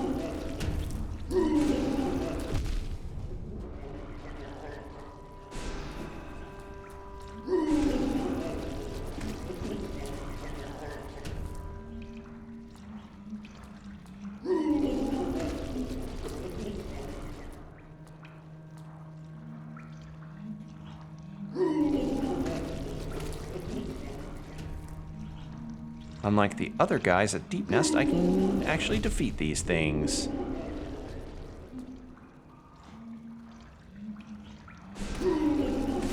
There we go.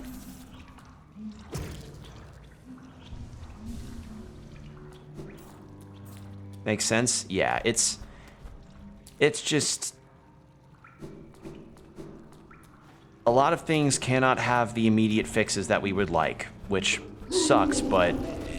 That's just business sometimes. That's just being in charge of something that is as huge as Twitch or as huge as YouTube. Like, there are a lot of things that seem like they'd be no-brainer fixes, and sometimes, yeah, they are indeed no-brainer fixes, but not everything can be as an easy cut-and-dry solution. And, you know, that's the kind of thing that would also have to be brought up in the book, which can end up being disagreed with, understandably so, because it can be a idea to just I don't know. A cocoon chained with a simple lock. Okay, I can't get into that. That's fine.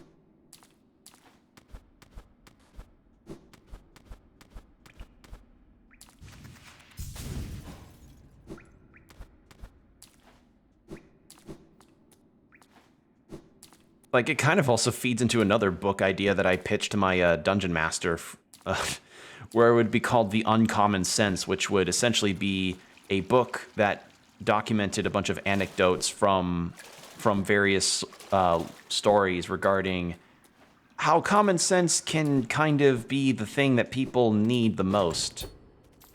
You know?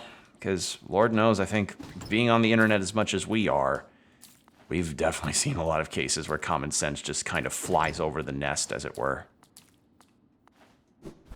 Pardon the pun, because I am playing a game about bugs.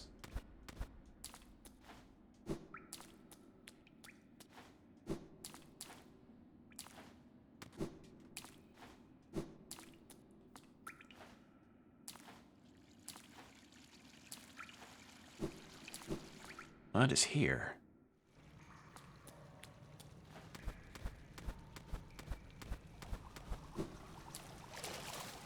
Yeah, thanks for letting me brainstorm a little bit about this, because I think it would be a very fascinating thing to try and do as a project, to write a book about this kind of thing.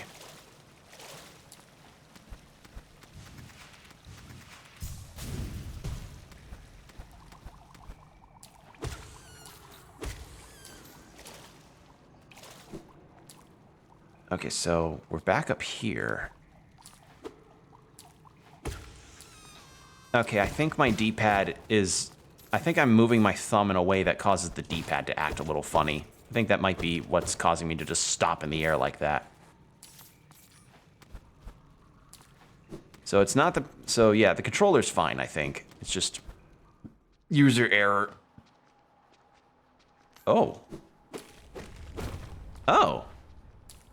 Shortcut. How am I supposed to get to you? I guess I can't. I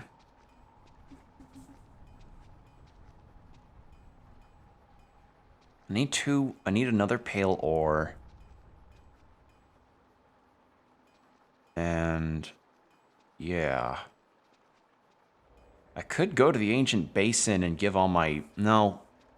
Bad idea, actually. I'm going to go to the ancient basin, but not do that. I'm going to pay for that toll that I keep forgetting about.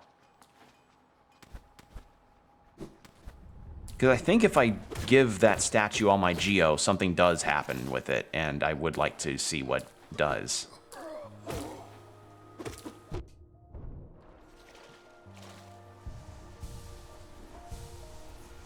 But yeah, like, my grievances with Twitch, capitalism strikes again, yeah.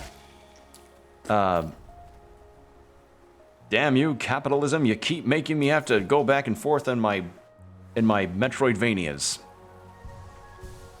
But yeah, my issue with Twitch, I think, is just that there are a lot of things that could be fixes that'd be nice to see, but... I don't know. Because, let's face it, the invasive ad revenue thing is one that I think could be fixed due to Twitch having Amazon as their parent company. But it's Amazon. Bezos needs to, you know, be able to fly to space again with his favorite celebrities. Unfucking believable. But yeah, I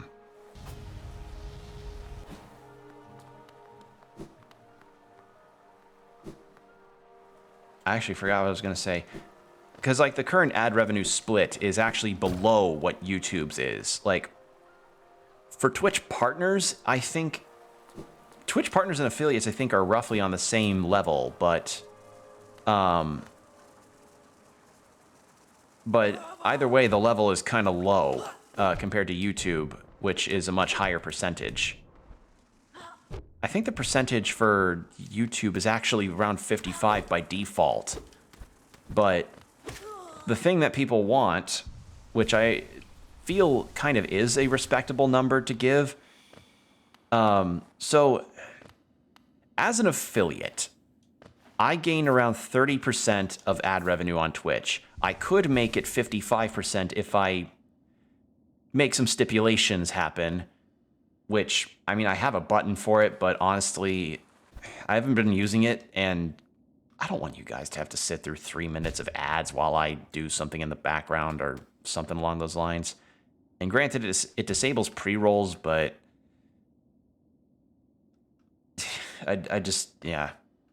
But on YouTube, apparently it's 55 by default, but you can actually get it increased. But, or actually, no, it's just 55 for everybody.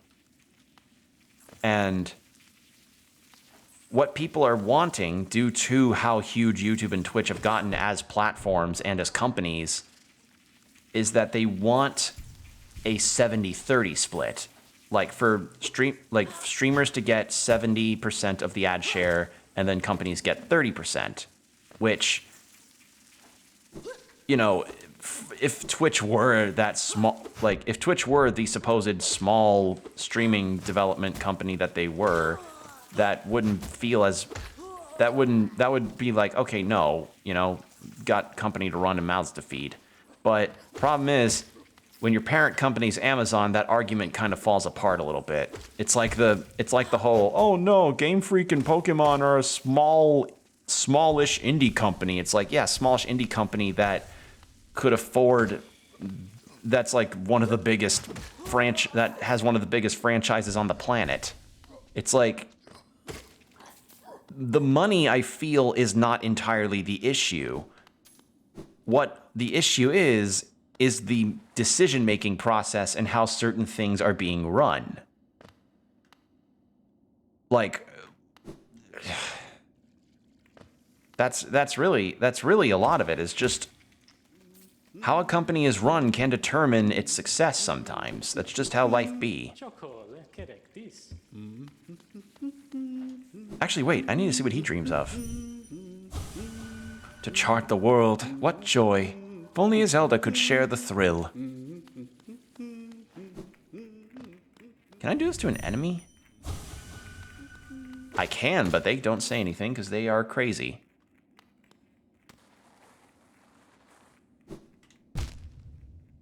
But yeah, that's definitely one of the main issues that the book would probably touch on.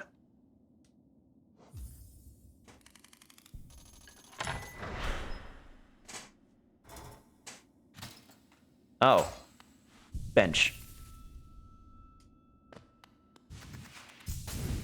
I'll try something here.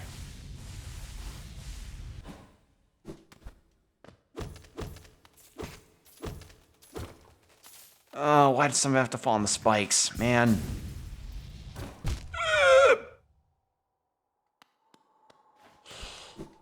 Okay. I hear winds.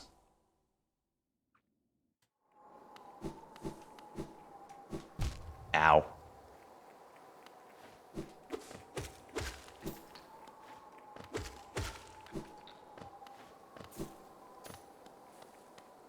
Okay, I can't go up there, so down here. Oh.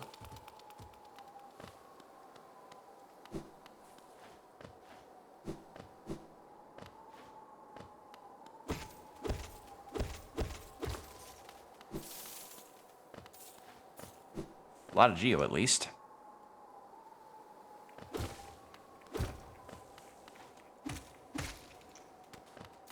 Yeah, I guess the ad revenue thing also has been a aspect that has led me to the idea of possible sponsorship stuff. But the issue with sponsorships is that what is offered sometimes is not exactly what the streamer would want to promote. Like, if it's if I did this as my job, then you'd be seeing a lot more sponsored streams for things like free-to-play games, but I don't want to do that. So, yeah, that's the other thing to bring up is, like, sometimes sponsored content is good, but sometimes that can also act... It's weird. It's weird. Sponsored content's odd. Like, it's part of the reason why on some Twitch streams you're also seeing a lot of HelloFresh ads, or HelloFresh, like, animations and discount codes. It's because that's a popular one right now, is for streamers to put, like, to get approved sponsorship from that kind of company, and then they get, like, a graphic to put on screen and a bar and a progress bar that shows how many people signed up for the service using your link. And then the streamer gets a good chunk of change depending on, you know, how many people sign up with it, if they get the full progress bar or not. So, Yeah. That it's streaming's a very fascinating subject that, again, book idea.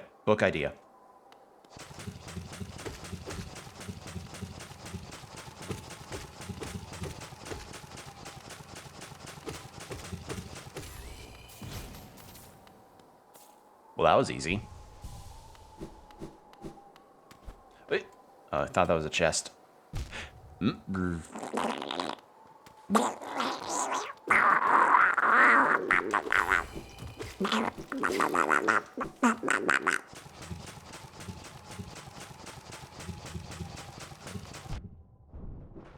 Oh, you're gonna be fun.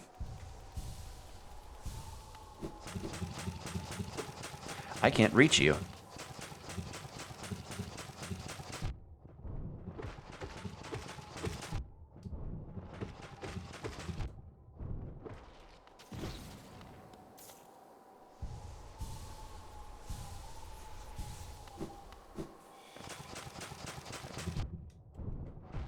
Oh, shit.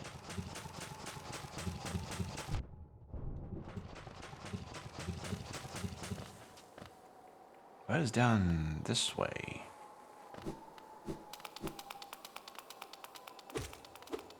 Oh. Simple key. Wrong direction. Mine. Mine?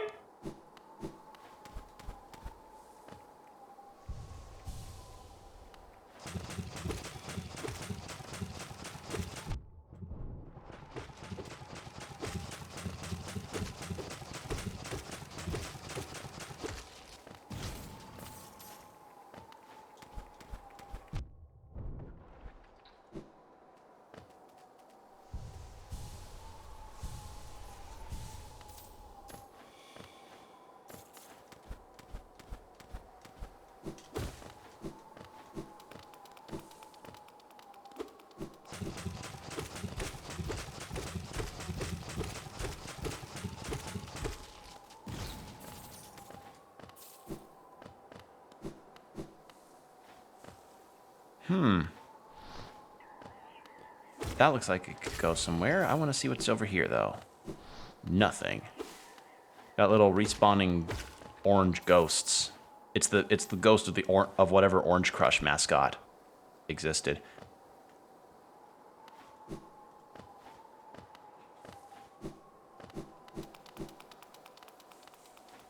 Hello.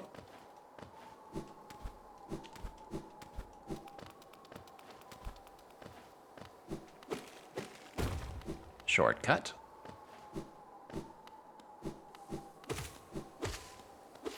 Oh, hello. Wait. Heal. Now we go. No? Huh?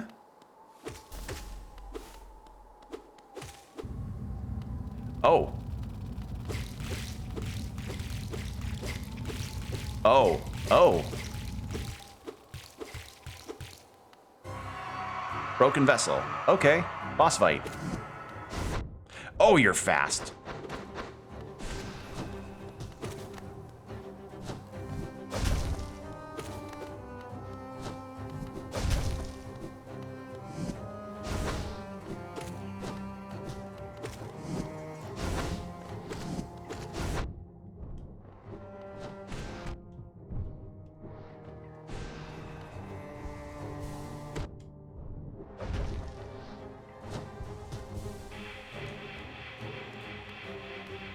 All right, cool. You're headbanging. Yes, I know. You like that Slipknot album, didn't you? False broken vessel.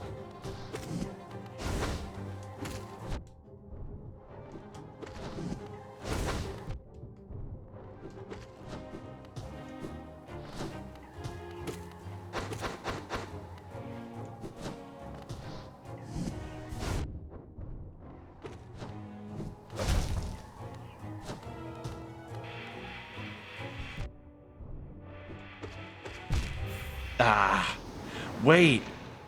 Oh no, that bench was really. Oh no, wait. Oh, well, good thing I found that shortcut then. Broken vessel used stun spore. Yeah, pretty much.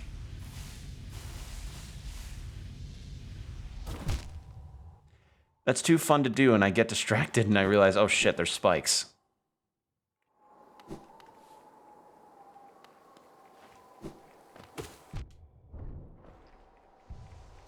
Alright, well that's a doable boss fight. Only thing is that I'm not a fan of the ghosts that appear. I'm never a fan of random enemies getting to come in the middle of a boss fight like that.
Oh my god, please. Please stop glomping me. Those are bandit cons.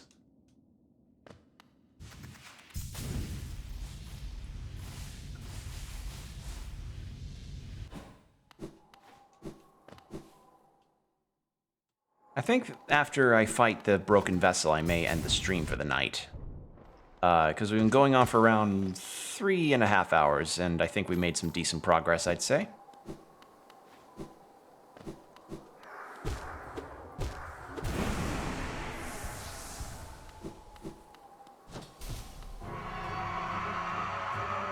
Still better than Nosk, though. Nosk was, like, really obnoxious.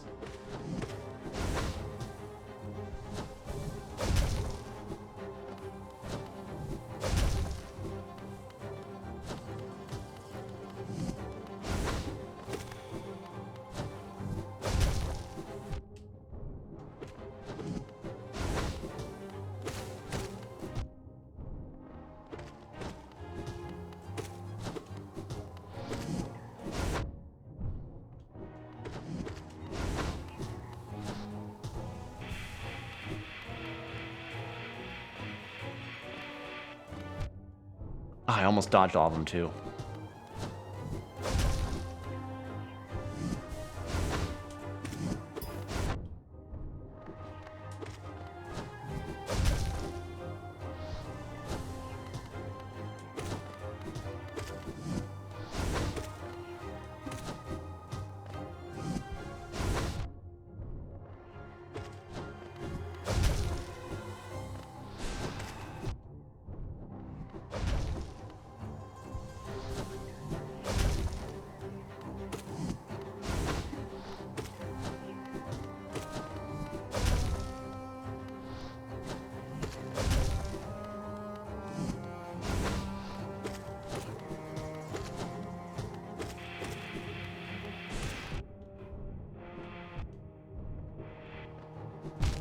I dashed right into one. Oops.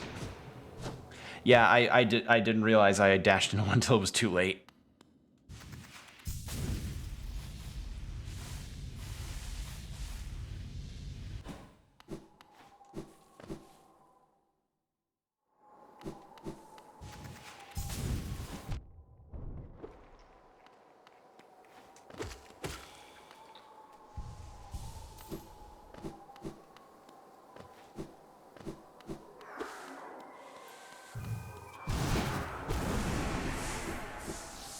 And again, at least this time, the spirit's outside of the boss room. Nox.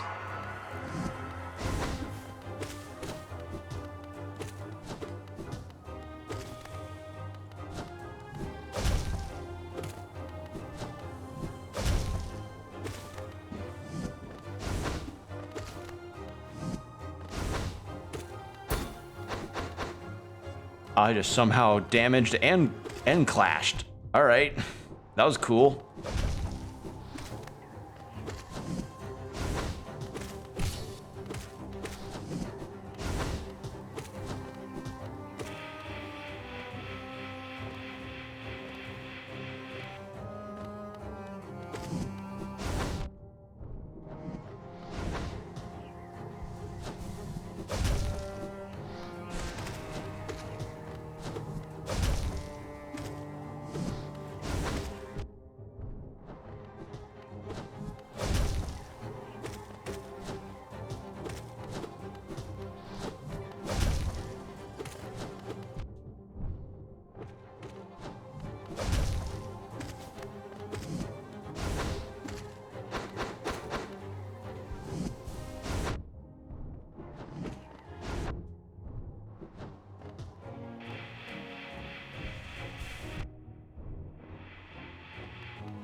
Damn the ghosts.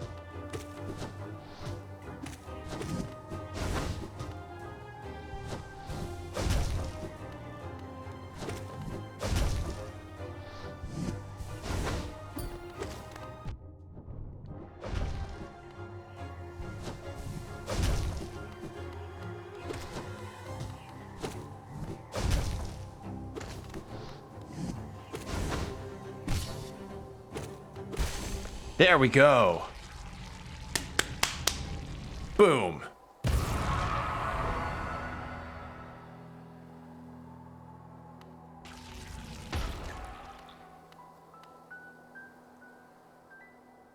Whew. Now, do you dream? No, you're dead. You've been long gone. All right. So we got that. What do we have here? Nothing this way.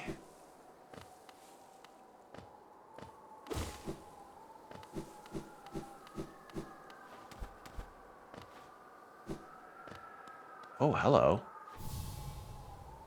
And this is... Is this... Double jump?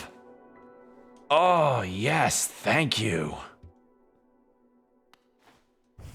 Yeah.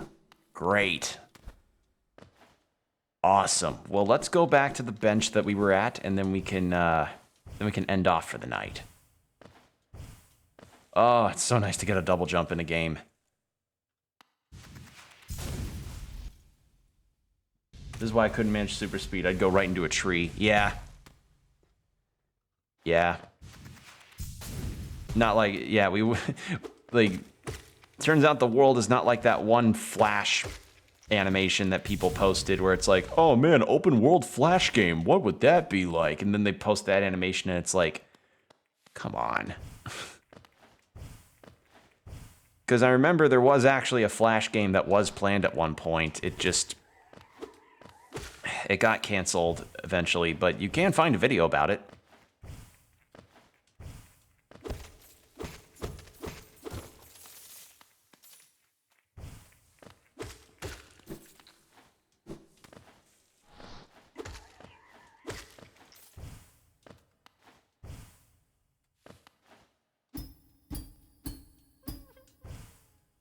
I hear a friendo.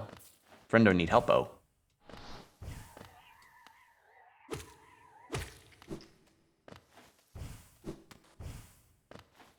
The problem is...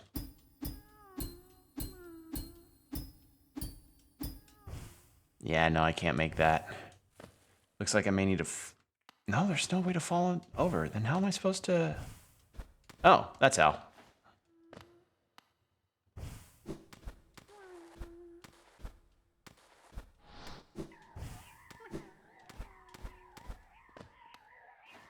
Go away, Orange Crush Ghost. There we go.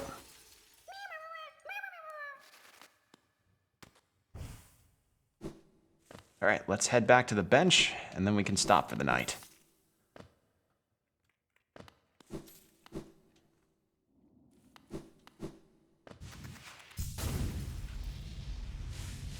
And...